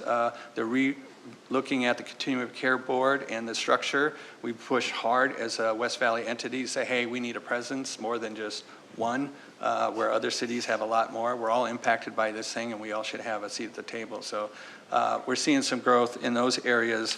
I got ahead of myself there. One thing as you look at that, Mayor and Council, I love that we have a very broad approach as how we deal with a very difficult and complex issue. One of those items we will be exploring a little more in detail at a subsequent study session, and that will be in our public safety discussion on the municipal repeat offender program, something that Peoria should be very proud of the creative efforts by our departments to work on that. So more to come on that piece. That's exactly what's the next point I was going to make. So part of the partnership, is working together, not just internally, but externally. We're sharing program successes, but we couldn't do it without police. We found a lot through this group of, there's a lot going on up on that page, right, internally and regionally. And there's a real heavy need for coordination for that. And we heard that loud and clear from our police. They have so much data out there, they just can't even access it. So we are looking to help find a resource that can help collect all this, be the central point of contact for all things homelessness regionally and locally, and synthesize that data, be able to get reporting and everything else so we can all better understand the nature of the need and the resolutions that we've been able to put into place. So that's we'll be able to tackle that a little closer in the future. Mayor and Council, if I could real quickly, we're fortunate to have someone with Chris's caliber working for the city of Peoria. You mentioned there's a lot going on that side. There is a lot going on, and I just kind of want to thank Chris and his team for keeping us at the right level regionally with the conversation, and I have every ounce of confidence in Chris and his team that whatever we decide will be right for Peoria, and we'll make sure we bring that back appropriately. Thank you. Yes. Councilmember Patena. Thank you, Mayor. So Chris, I've been looking over at all the things that you're responsible for in your department, and there's a number of them. You actually, the first one, all community center programs, including the adult day and adaptive recreation programs. You have programs within programs. And so there's a lot on your plate, and I think all of us up here are very appreciative of the job that you pull off every single day in dealing with our citizens. My question is, when you deal with the homeless issue, you're dealing with mental health, drug addiction, development of low-income housing, Section 8 vouchers, a whole sundry of things that make this such a complex problem. My question is, do you feel that your department has enough staff right now to take this on, this whole different animal on, and be able to be successful with it? Or do you plan on perhaps coming to this council during the budget session and perhaps asking for additional staff? Mayor, Councilmember Patena, you're stealing my thunder. I haven't got to my last page yet, but yes, the answer is yes, we always use more resources. Sorry. As I mentioned on that last one, that it is a lot, and especially in homelessness. I think last year we tried to get a homelessness coordinator. We know timing is everything. What we've really learned in the last year is that true need for, it's a lot. We have 2 major contracts I was just about to go through. How do we capture all that data? Now that we're heavily into a regional and a major West Valley collaboration, we do need at least one position there that we think can help, not just us, but the police department. They're the ones who are also struggling. A lot of what we've done is to alleviate the impact that this has had on the CIT team over there addressing that. So this position that we are going to ask for as a coordinator that will help alleviate them and also provide them the needed information that crosses over between law enforcement and the homeless management information system. Mayor, I have some questions. Councilmember Dunn? I had a couple questions from a little bit back. One was, I actually had been posting some art for the city, around the city, and the residents really, really enjoy it. They're taking pictures, high school kids are taking pictures in front of it. It's really neat. And I had several residents on some of the posts ask, how can we get, more of this art? Is there a certain process, or they want to know, I know we ask for things. Is there any way that residents can get involved and have their voice heard? Mayor, Councilmember Dunn, yes. Well, right now we are doing a refresh on our arts master plan. So there's a lot of engagement with the community and art stakeholders in that regard. We also have monthly arts commission that does meet. It's a public forum that people can come out and register. We do have a current arts master plan. We are looking at, part of the renewal is mapping everything that we have, seeing where we have some art deserts, if you want to call it that, so we can get equal distribution across the city for that. So there are a number of ways that they can engage with us. Certainly any of the public meetings that we have is one, but the Arts Commission is probably one of the best interactions that we have for the community to interact. That's great advice, yeah. I definitely will refer them to that. The other thing, the community services and what they're doing for helping our residents with all the CARES money that you've, put towards that. I want to forward the amount of just gratitude from the community, because I'm hearing it not only from this year, but even from last year. And it has been a huge help. And I also wanted to thank you, and also to you, Chris, for making yourself available to speak directly with the residents, at our next advisory committee. So thank you very much for everything you do. No, thank you. We're happy to do it. I mean, the one thing is everybody who works in our department, they're all rock stars. They love what they do, and they're very innovative when it comes to how we can better serve our community. So it's really all the people behind me that you can't see right now, but they're on the other side of the camera that we have to thank. So, but thank you. We all love what we're doing, and we're happy here to be able to share that because it reflects well for all of you as well. All right, real quickly, these should be familiar. So we have 2 new resources that you helped us. We have outreach navigation. To date, we've been able to engage 335 of Peoria's homeless and place 50 of them in housing. How do we do that? Well, one aspect is we have that emergency shelter bed night where we have 7 beds available each night for us to address the homelessness, again, leading with services. But if you saw, we put 50 into homelessness through our outreach. 18 of them went to CAS. So that means there's other services being provided by other service providers other than our contracted CAS shelters. So it's working regionally and broader, so it's not all dedicated to one. So we've had 18 people in the course of that time occupy 41 bed nights. It's been a tremendous tool. Again, here's that referral number that we handed out last time we were here. It was very important. This is Peoria specific. And they work very closely together and with our police and MROP to be able to lead with services, get them what they want, and as quickly as possible. So, to Councilmember Patena, what do we need? Well, all these things, social services in particular, do need funding to help with that. And of the funding requests, one of the things we'd like to be able to do, and you will see these in the upcoming budget, is continuation of a Navigator outreach program. It's been highly successful. Very leveraging with all the resources that we have with PD and all the other departments. Continued funding for those emergency shelter beds. It's crucial we have those every night at our disposal. Now, they don't go to waste. At 4 o'clock, if they're not filled, they get used up by the regional support, which is CAS, is a regional solution. We're going to want to continue to participate in regional human service conversations. That's going to include homelessness and housing, and so we'll be back here a little bit more in February or March for housing. And then that community engagement, again, the essence of what we are, what we continue to do, and we're very happy to come back next month to highlight some of the engagement efforts that we're going to do there. So with that, are we on the right path? Are we hitting everything you'd like us to see? Is there anything that's missing? Councilmember Hunt? What a really nice explanation of all you guys do. It's nice to see it all in a bundle. It's kind of overwhelming, but it's really nice. I have a question, may not be really directed for you. You can tell me if it's not, but I've had 2 or 3 calls, well, maybe even a few more than that, from elderly people or people asking on their behalf if the city specifically is doing anything about giving the inoculations against COVID, the injections.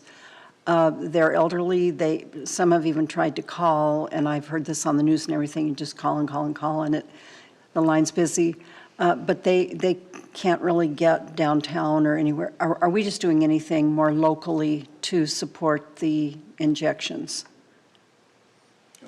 So we currently have our 3 COVID testing locations in Peoria. Not testing.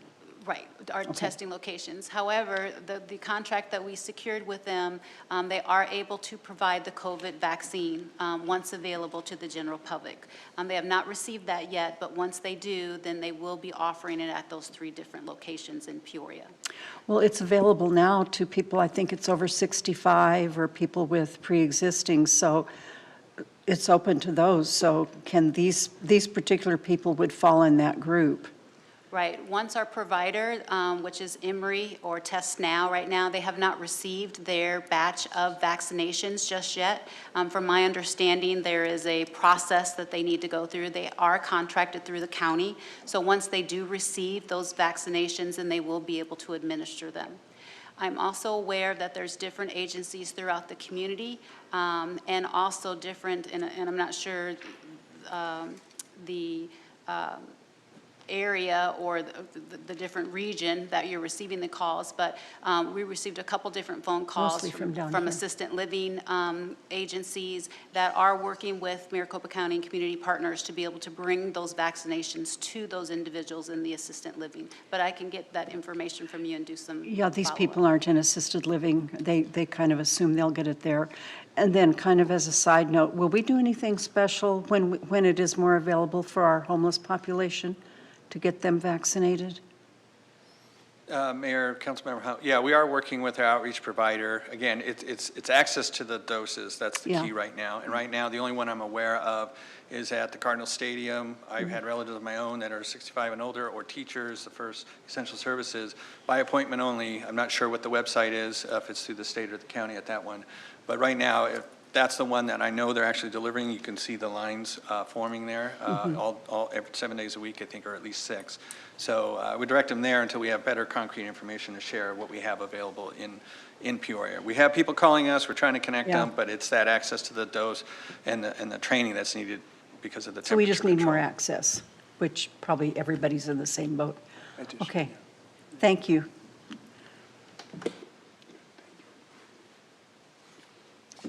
Eric? Oh, no, I'm sorry, Mayor, I was just mumbling to myself. Oh, okay. Okay. I think that we can answer that question, that you're definitely on the right path. And we look forward to you coming back when we're talking about budget issues, hearing more about the MRUP program that we have and how we can offer more assistance. So thank you very much for everything that you're doing. Thank you. Thank you. Great. Thank you, Mayor, Council, and thank you, Chris and Kelly. Wonderful presentation. Thank you for providing all of this important information. Obviously, this is one of the reasons why we don't want to wait just for the budget process. So much that is going on, I want you to grasp and take us on, and then provide us direction as you did tonight. So very helpful. Thank you for that. We do have one other item. We'll make it somewhat abbreviated, but we appreciate that the Council Subcommittee on Codes actually reviewed a specific item, and that was considerations of extending the time that Peoria residents have with the recreational vehicles in public view. And a unique pilot program is being considered that we wanted to share with you. So I'll again pass this on to Deputy City Manager Strunk and Mr. Hallett, our director. Sure, very briefly. Staff over the last few months received a few comments from residents about our RV parking ordinance and basically asked, hey, is it possible to consider a little lengthier of a time to park our vehicles to unload or load them? I think what Chris and Jack will share with you is rather than change the code, they've come up with a fairly creative pilot program we'd like to try, and really I'll have Chris and Jack talk about that. Thanks. Yes, thank you. Mayor, Council, so we've been working very closely with our code staff.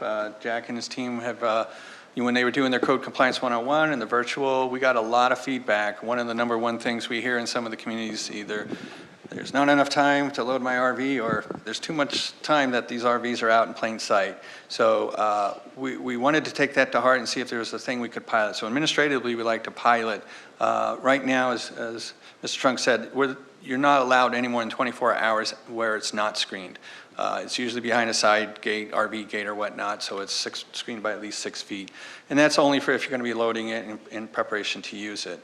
All other times it really needs to be screened in the garage, carport, or more likely than anything else, it's in the rear yard. Again, we had that feedback. We've talked to our code subcommittee that is chaired by Councilmember Finn and by Mayor Pro Tem Patena, and we've had a lot of good ideas flown back and forth by staff, and the subcommittee seemed to like it. So that's why we're here today, just kind of quickly go over what this administrative pilot would like to put into play. It would allow, instead of 24 hours, up to 72 hours that they can load it. That will meet the needs the few times a year that they're cleaning it or otherwise have to maintain it. That's allowed up to 4 times per household. It'll be no cost to the resident, and it's address specific. So once they have their 4th, they won't be able to get any more. It's going to be a fully automated process through our Citizen Serve thing. They can do it 24/7. They go online, they fill it out, and what you'll see, and this will be for this calendar year. I guess we have some transition. So the online application submitted, it's automatically approved unless there's some reason not to approve it, meaning they've already exceeded their 4 or there was an issue with one of the first 3. So if it's a yes, it goes out, we update our database, staff goes out after the 72 hours to check and see if we're back into compliance, and it'll issue that permit there that they can print out. It'll be address specific and a date specific, so it can't be used anywhere else or any other time. And if not, then they'll get an email explaining the rejection. It could be automated and quickly as well, especially if it's already in the system that you've exceeded 4 or the notation that was in there. That's basically it in a nutshell. Councilmember, questions? Councilmember Dunn? A quick one. Well, then, Jack, maybe this question would go to you.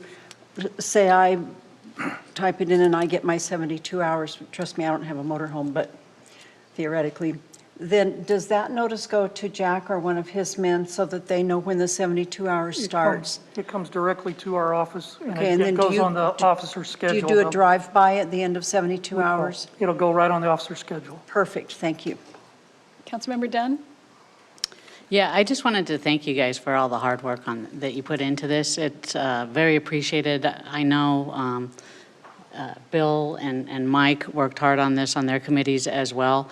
And I know the residents, this is a positive way of actually knowing who has the RVs there, and them knowing what's asked of them. So thank you very much for the hard work, because this really is I think it's a big deal for our communities. So thank you. Councilmember Binsbacher? Thank you, Mayor. I just wanted to say congratulations. Thank you for that presentation, and congratulations on a fantastic job, all of you. The work you're doing is so important to our city. Kelly, let me back up. When we first talked about restructuring the departments and focusing on neighborhood and community services, it was a big change, a big adjustment. I think that today's presentation really shows how well that has worked, and having focused efforts in this area is just so critical and so worth the investment. Kelly, you mentioned connecting with the community and listening to the community, and that is so important. And that's why you're doing such a great job, because you're in the trenches listening and talking to people. And then, of course, the pandemic that we talked about, you know, obviously that created all kinds of obstacles we never saw coming. But again, everything you were able to do to pivot the way you did, to be able to look at what can we do, what needs can we serve, I'm just really proud. I'm sure everyone up here is so proud of what you've accomplished and the way you've contributed to the quality of life in our city. And we have a responsibility to every resident, and you're doing just the best possible job you can to touch all those in need. So thank you very much. Appreciate it.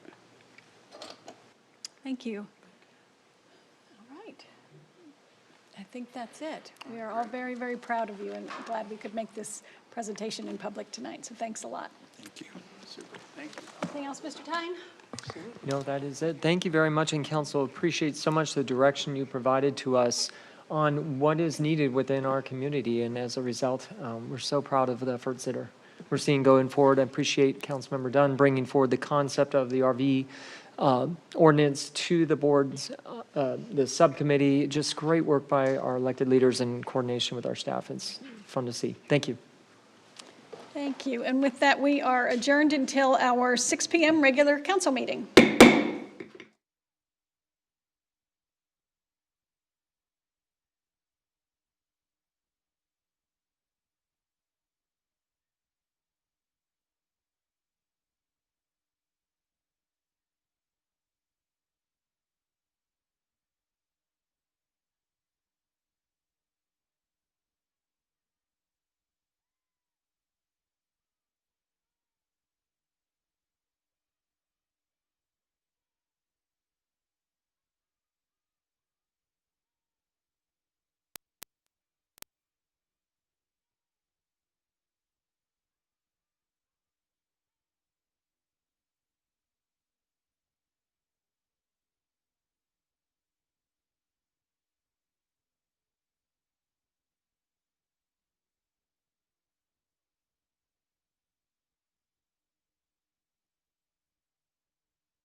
The Mayor and City Council welcome you to the Peoria City Council meeting.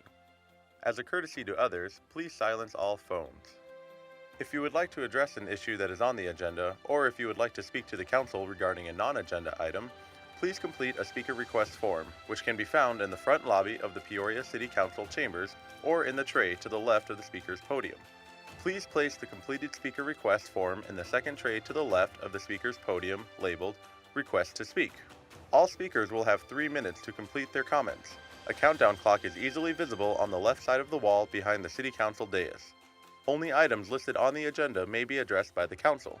Since items presented as part of a speaker's request have not been listed on the agenda, and due to the requirements of open meeting laws, the council will be unable to respond to items presented as part of the speaker's request. However, please be aware that your comments will be noted. The speaker's name will be called to speak at the appropriate time, in the order that the forms were received. Thank you for your interest and participation in the Peoria City Council meeting. The council meeting will now come to order. Please rise for a moment of quiet reflection and the Pledge of Allegiance led by Councilmember Dunn. I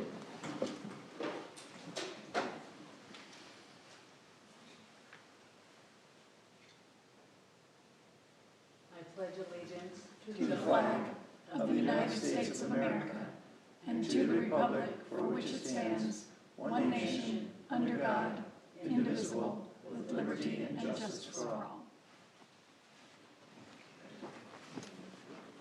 The clerk will please call the roll.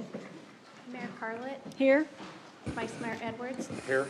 Councilmember Finn, Here. Councilmember Binsbacher, Here. Councilmember Patena, Here.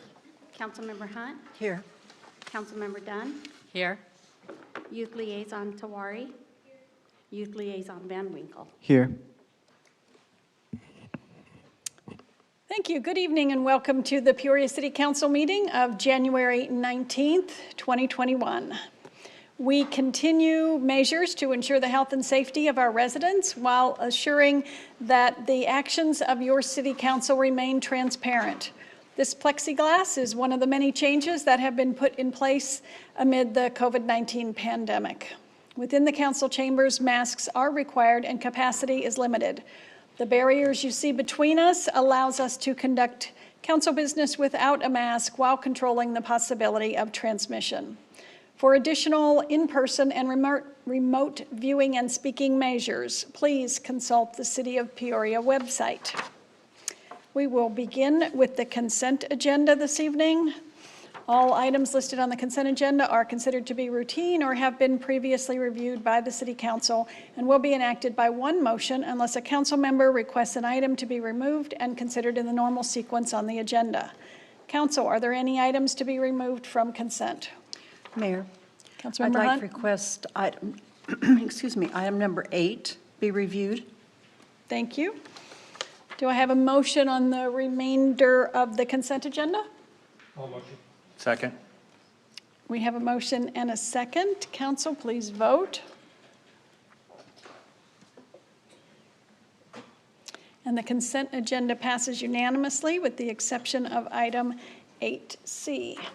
So we will then move on to item 8C. And I will ask Mr. Tyne for a presentation.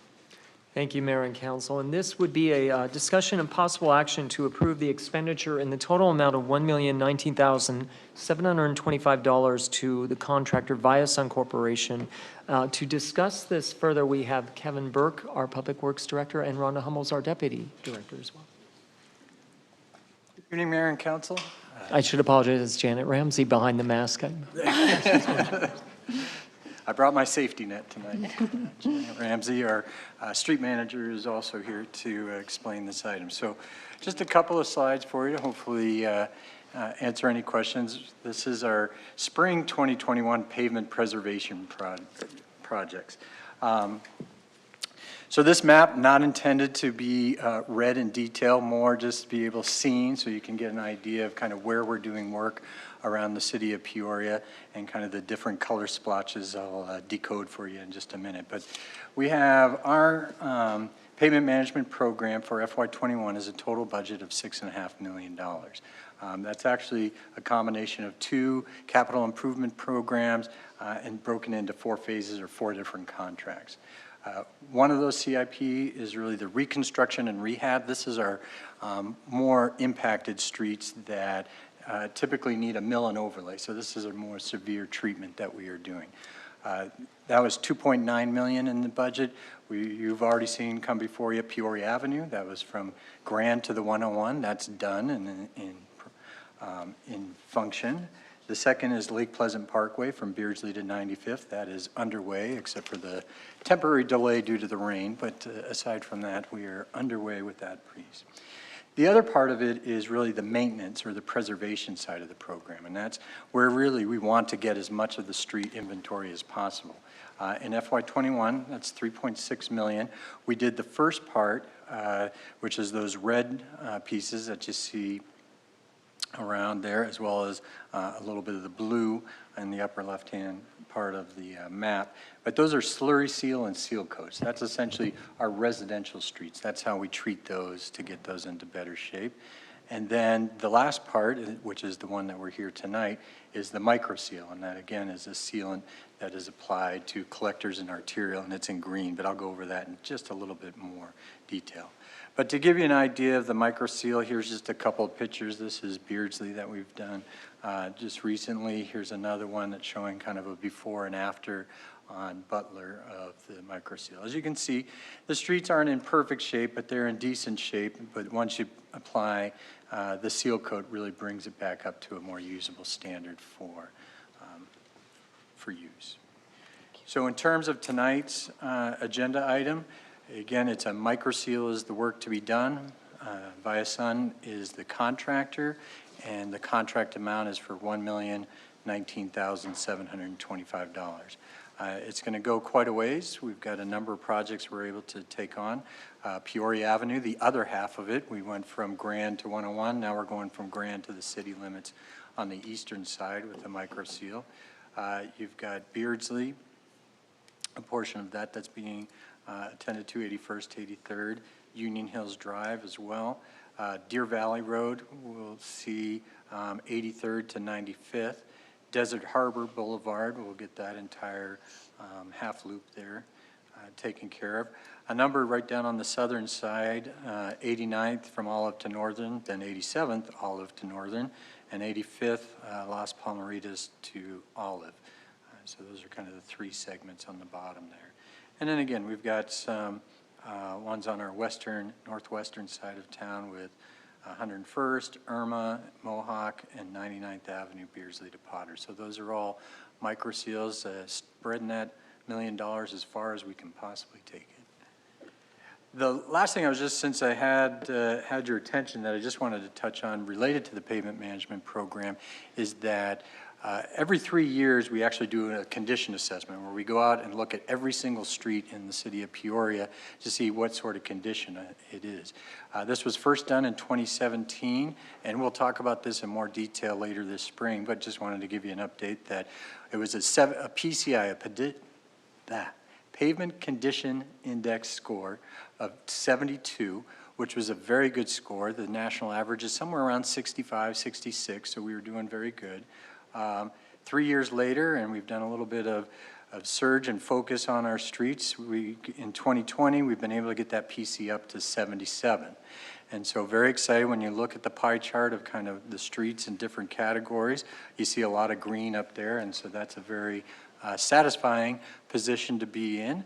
But you still got some red, and even though it says 2.7%, don't be fooled, that's still a $34 million sliver of the pie. When you got $1.1 billion in road assets, every little percentage does affect you. But we will be back to talk more at a future study session, but really some very good news on how the roads are going, and this is an important part of it. And then, yeah, if you have any tricky questions, that's why Janet's here. She's doing all the work and has the detailed knowledge. Council, do you have any questions or comments? Yes, Councilmember Dunn. I just, I think it's tremendous the progress that we're making as a city, and I also think it just shows how strong Peoria is.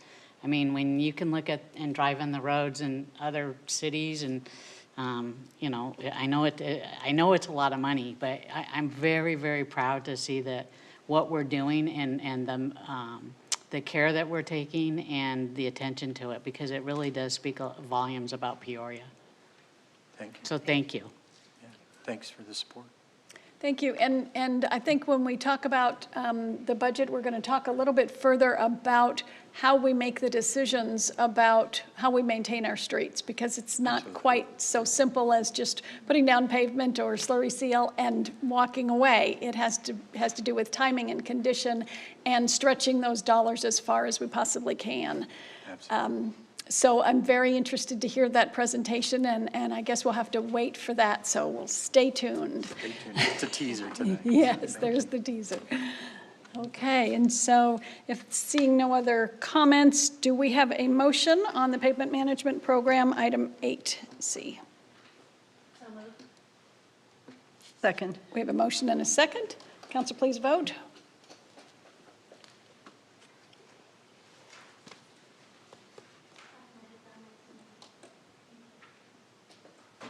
And it passes unanimously. Thank you. Thank you.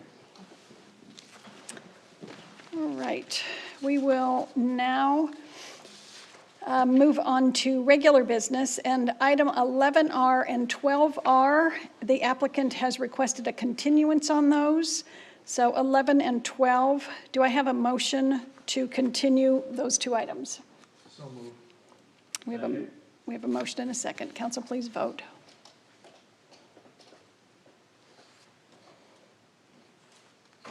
And that passes unanimously for the continuance. Thank you.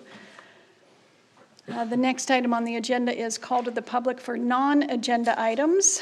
Members of the public have been given the opportunity to submit comments and questions through a variety of electronic methods. And if any member of the public present would like to address the City Council, please complete a speaker request form. And I have received a number of speaker request forms, so I will begin with those.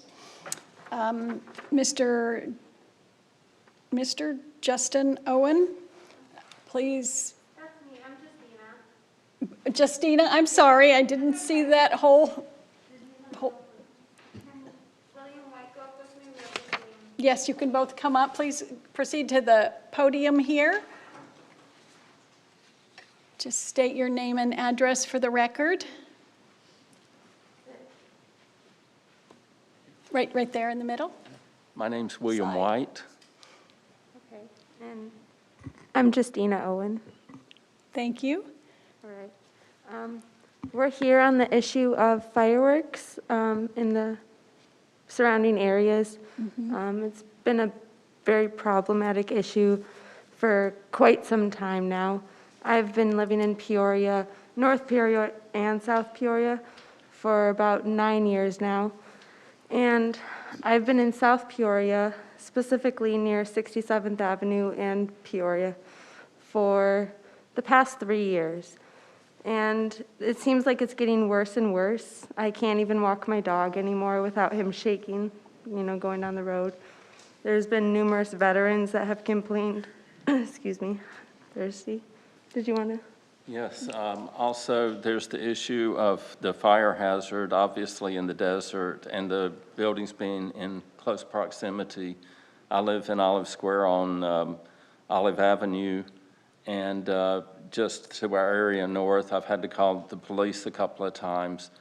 I've been on Nextdoor, and they talk about we're screwing with their rights, and I'm like, not really. We want our rights to be heard also. There's a time, I think, this year between December 24th and January 3rd that people were allowed to have fireworks that were not aerial. And unfortunately, during that time, people have taken advantage of that, as I'm sure you're well aware. And I wish at the very least, they talk about the police enforcement, but to spread it out over that length of time doesn't seem like the best idea. If nothing else, that they could say you have the 4th and you have December 31st and shoot at that time. But I know that it's still going to be kind of ignored, and I don't have any knowledge of the citations that might have been issued by the Peoria Police or any warnings, so I don't know what the level of enforcement is on this.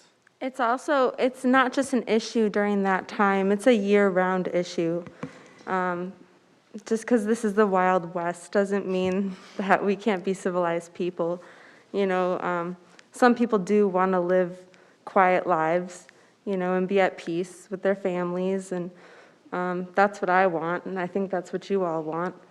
And I believe that it's actually been a hazard this past year. I did hear reports of people getting hurt, trash cans being burned, numerous things. So that might be something to look into personally.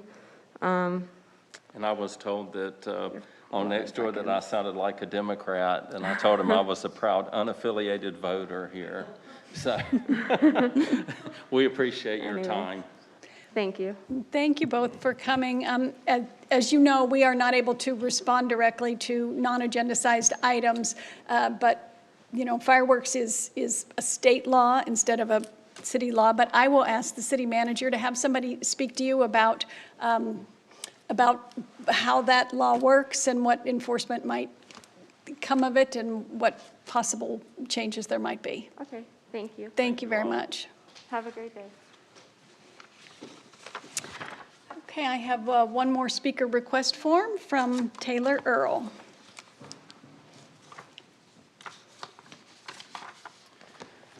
Good evening, Mayor and Council. My name is Taylor Earl, 3101 North Central Avenue. I'm with Earl and Curley. Normally, we would be here in front of you tonight presenting a zoning case. But tonight, I'm here to say thank you. As you probably know, some of you know, my father suddenly passed away back in September of last year.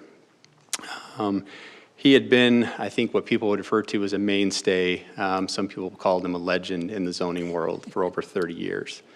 And during that time, he did a lot of work in Peoria, either directly himself or indirectly as the head of our firm. That included Mike Curley, who would often lean on my dad for advice when he was here. As a family, at my father's passing, we were, as you would expect, heartbroken. But actually, through that time, we were also very grateful. My father had his kidney transplant 30 years ago, and really since that time, we've always lived under the cloud of Dad could go at any time. So to have had my father for so long, we considered to be such a tremendous blessing.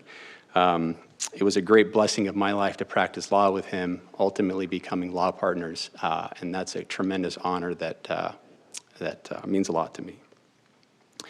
My father was proud of the firm, of our firm's work in Peoria, and he worked on wonderful projects and valuable collaborations in the city, and really the work to build the community in the valley meant a lot to him throughout his life. But I'm here tonight because I recognize that none of that type of accomplishment could have happened without a lot of individuals, including those people here in Peoria. So tonight I'd like to say thank you. First, thank you to the City Council, both those who are presently on the council and those who have been on the council previously, for leadership and engagement on the many cases that he worked on. Also, thank you to the Planning and Zoning Commission, for their role in detailed analysis and thoughtful questions and always pushing those projects to be better before they ever came to the council. And of course, thank you to the many wonderful Peoria employees over the many years, from planners to attorneys to engineers and managers and all those who collaborated on those projects as well. Thank you for your part in helping to make my father's career more than just a job for him.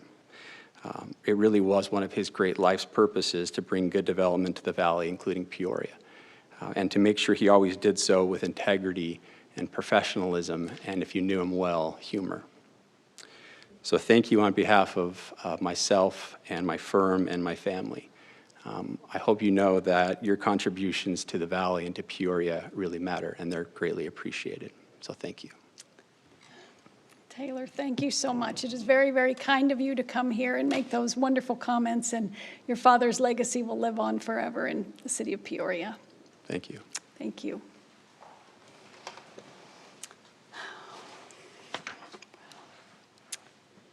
Okay. Okay, we will now move on to reports from the city manager. Mr. Tyne.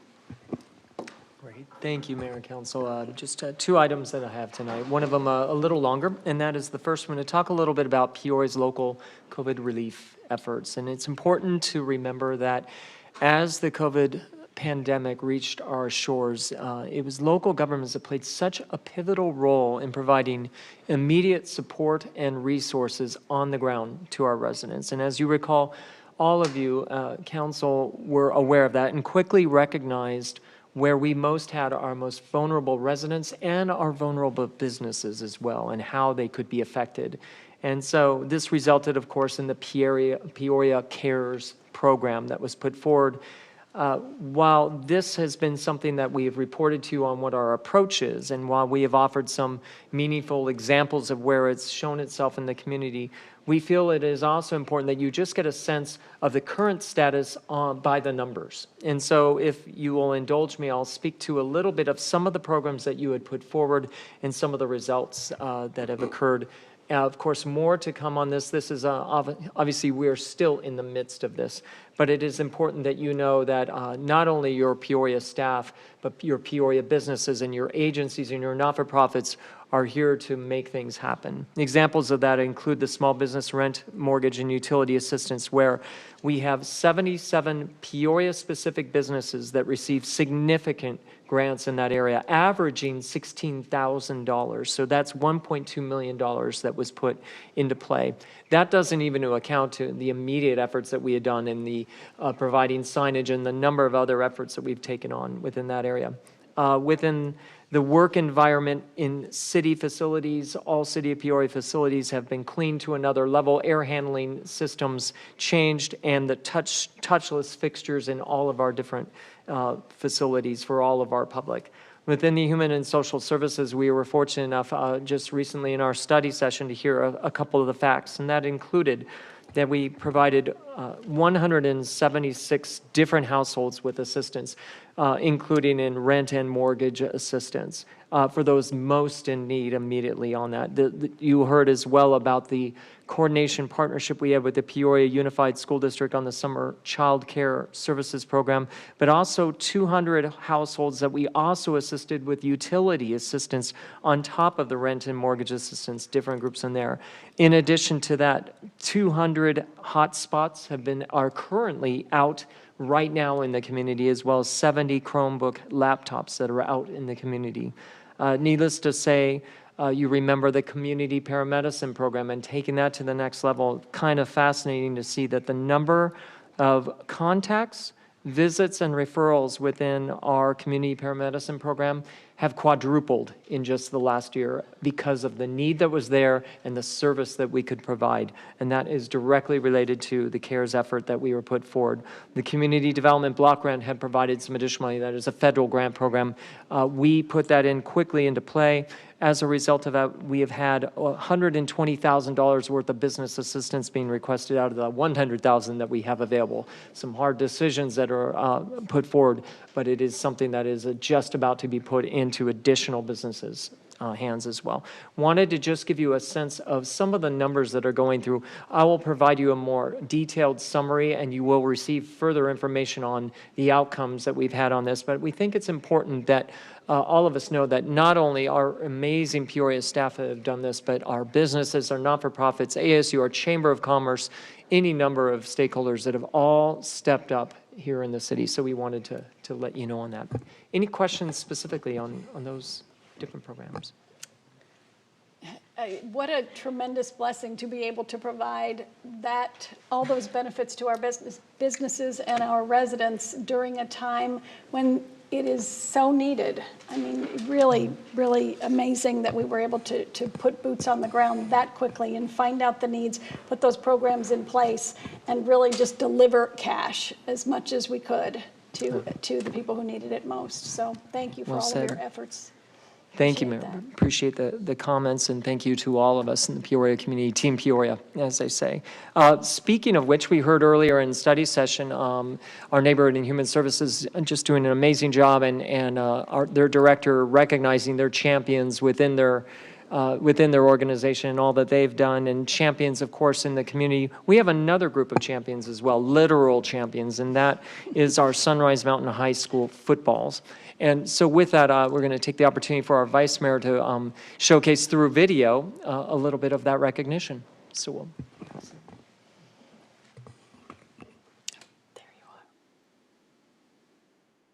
First state football championship is a really big deal. Winning any big football game of the season requires diligence, teamwork, endurance, and strength. With all of the challenges 2020 has brought, your determination has made all of the difference. I'm proud to represent the Willow District, home of the 5A State Football Championship, Sunrise Mountain High School.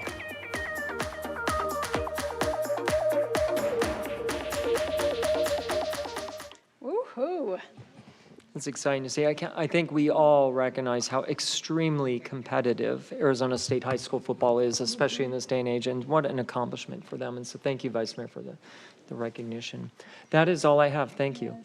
You know, if there wasn't a global pandemic right now, the whole team would be here with all of their coaches, and we would be able to congratulate them in person. But this is the second best thing, so thanks very much for doing that video. Okay, we will now move on to reports from our Youth Council liaisons. Mr. Van Winkle, start with you. Thank you, Mayor, Council. So the Youth Advisory Board, we are officially going to be starting our recruitment season in the next few months. Basically, by implementing something from our Youth Master Plan that Sanvi and I discussed and brought to the board, which basically consists of creating a promotional video and distributing it out to the traditional high schools of the Peoria Unified School District, but as well as posting it on our social medias so that we can advocate for that. Somebody brought up there are students in our city who do homeschool and wouldn't be able to see the video, things like that. There's a lot of different what ifs in the situation. It's still partially in the development phase, but at the same time, it's pretty straightforward as far as distributing the content. Our purpose for doing this is because we want to make our application process easier to go through, as in we would like to create a more diverse board of different kinds of youth in Peoria. Instead of having 5 that go to the same high school, maybe one that we haven't had a representative from for many years. And so it'll definitely make getting onto the board more prestigious, hopefully bring more applications in, especially if the youth are updated with what we have been doing, what we are doing, how to apply. And so that'll make it a little bit harder to get into, but also increase the overall success of our board. And this is going to be the final time I talk about this, but I have talked about this before, and Peoria Youth are a part of this organization, so I do feel this is relevant. But the Youth United Network, our website, has been launched. It is youthunitednetwork.wixsite.com/activism. Again, we are a nonpartisan, youth-led organization who seek to tackle the world's biggest issues that we believe in, such as climate change, racial equity, and so on. And we have charities and donations as well as petition links on our website and blog posts. A few of them have gone up. Sanvi wrote one, I wrote one. We also have a Facebook and Instagram, which you can find at Youth United Network. And so now that I've given the handles for those, you may just check updates as frequently as you please. This is the last time I'll talk about it once again, unless something else significant happens that I feel that Peoria needs to know about. But this is just something that some Peoria youth are a part of that I figure a lot of you may not know, but would be interested in knowing.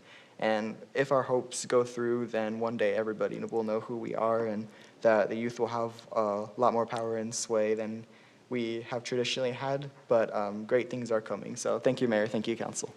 Thank you. Youth Council Liaison Tuari. Thank you, Mayor and Council.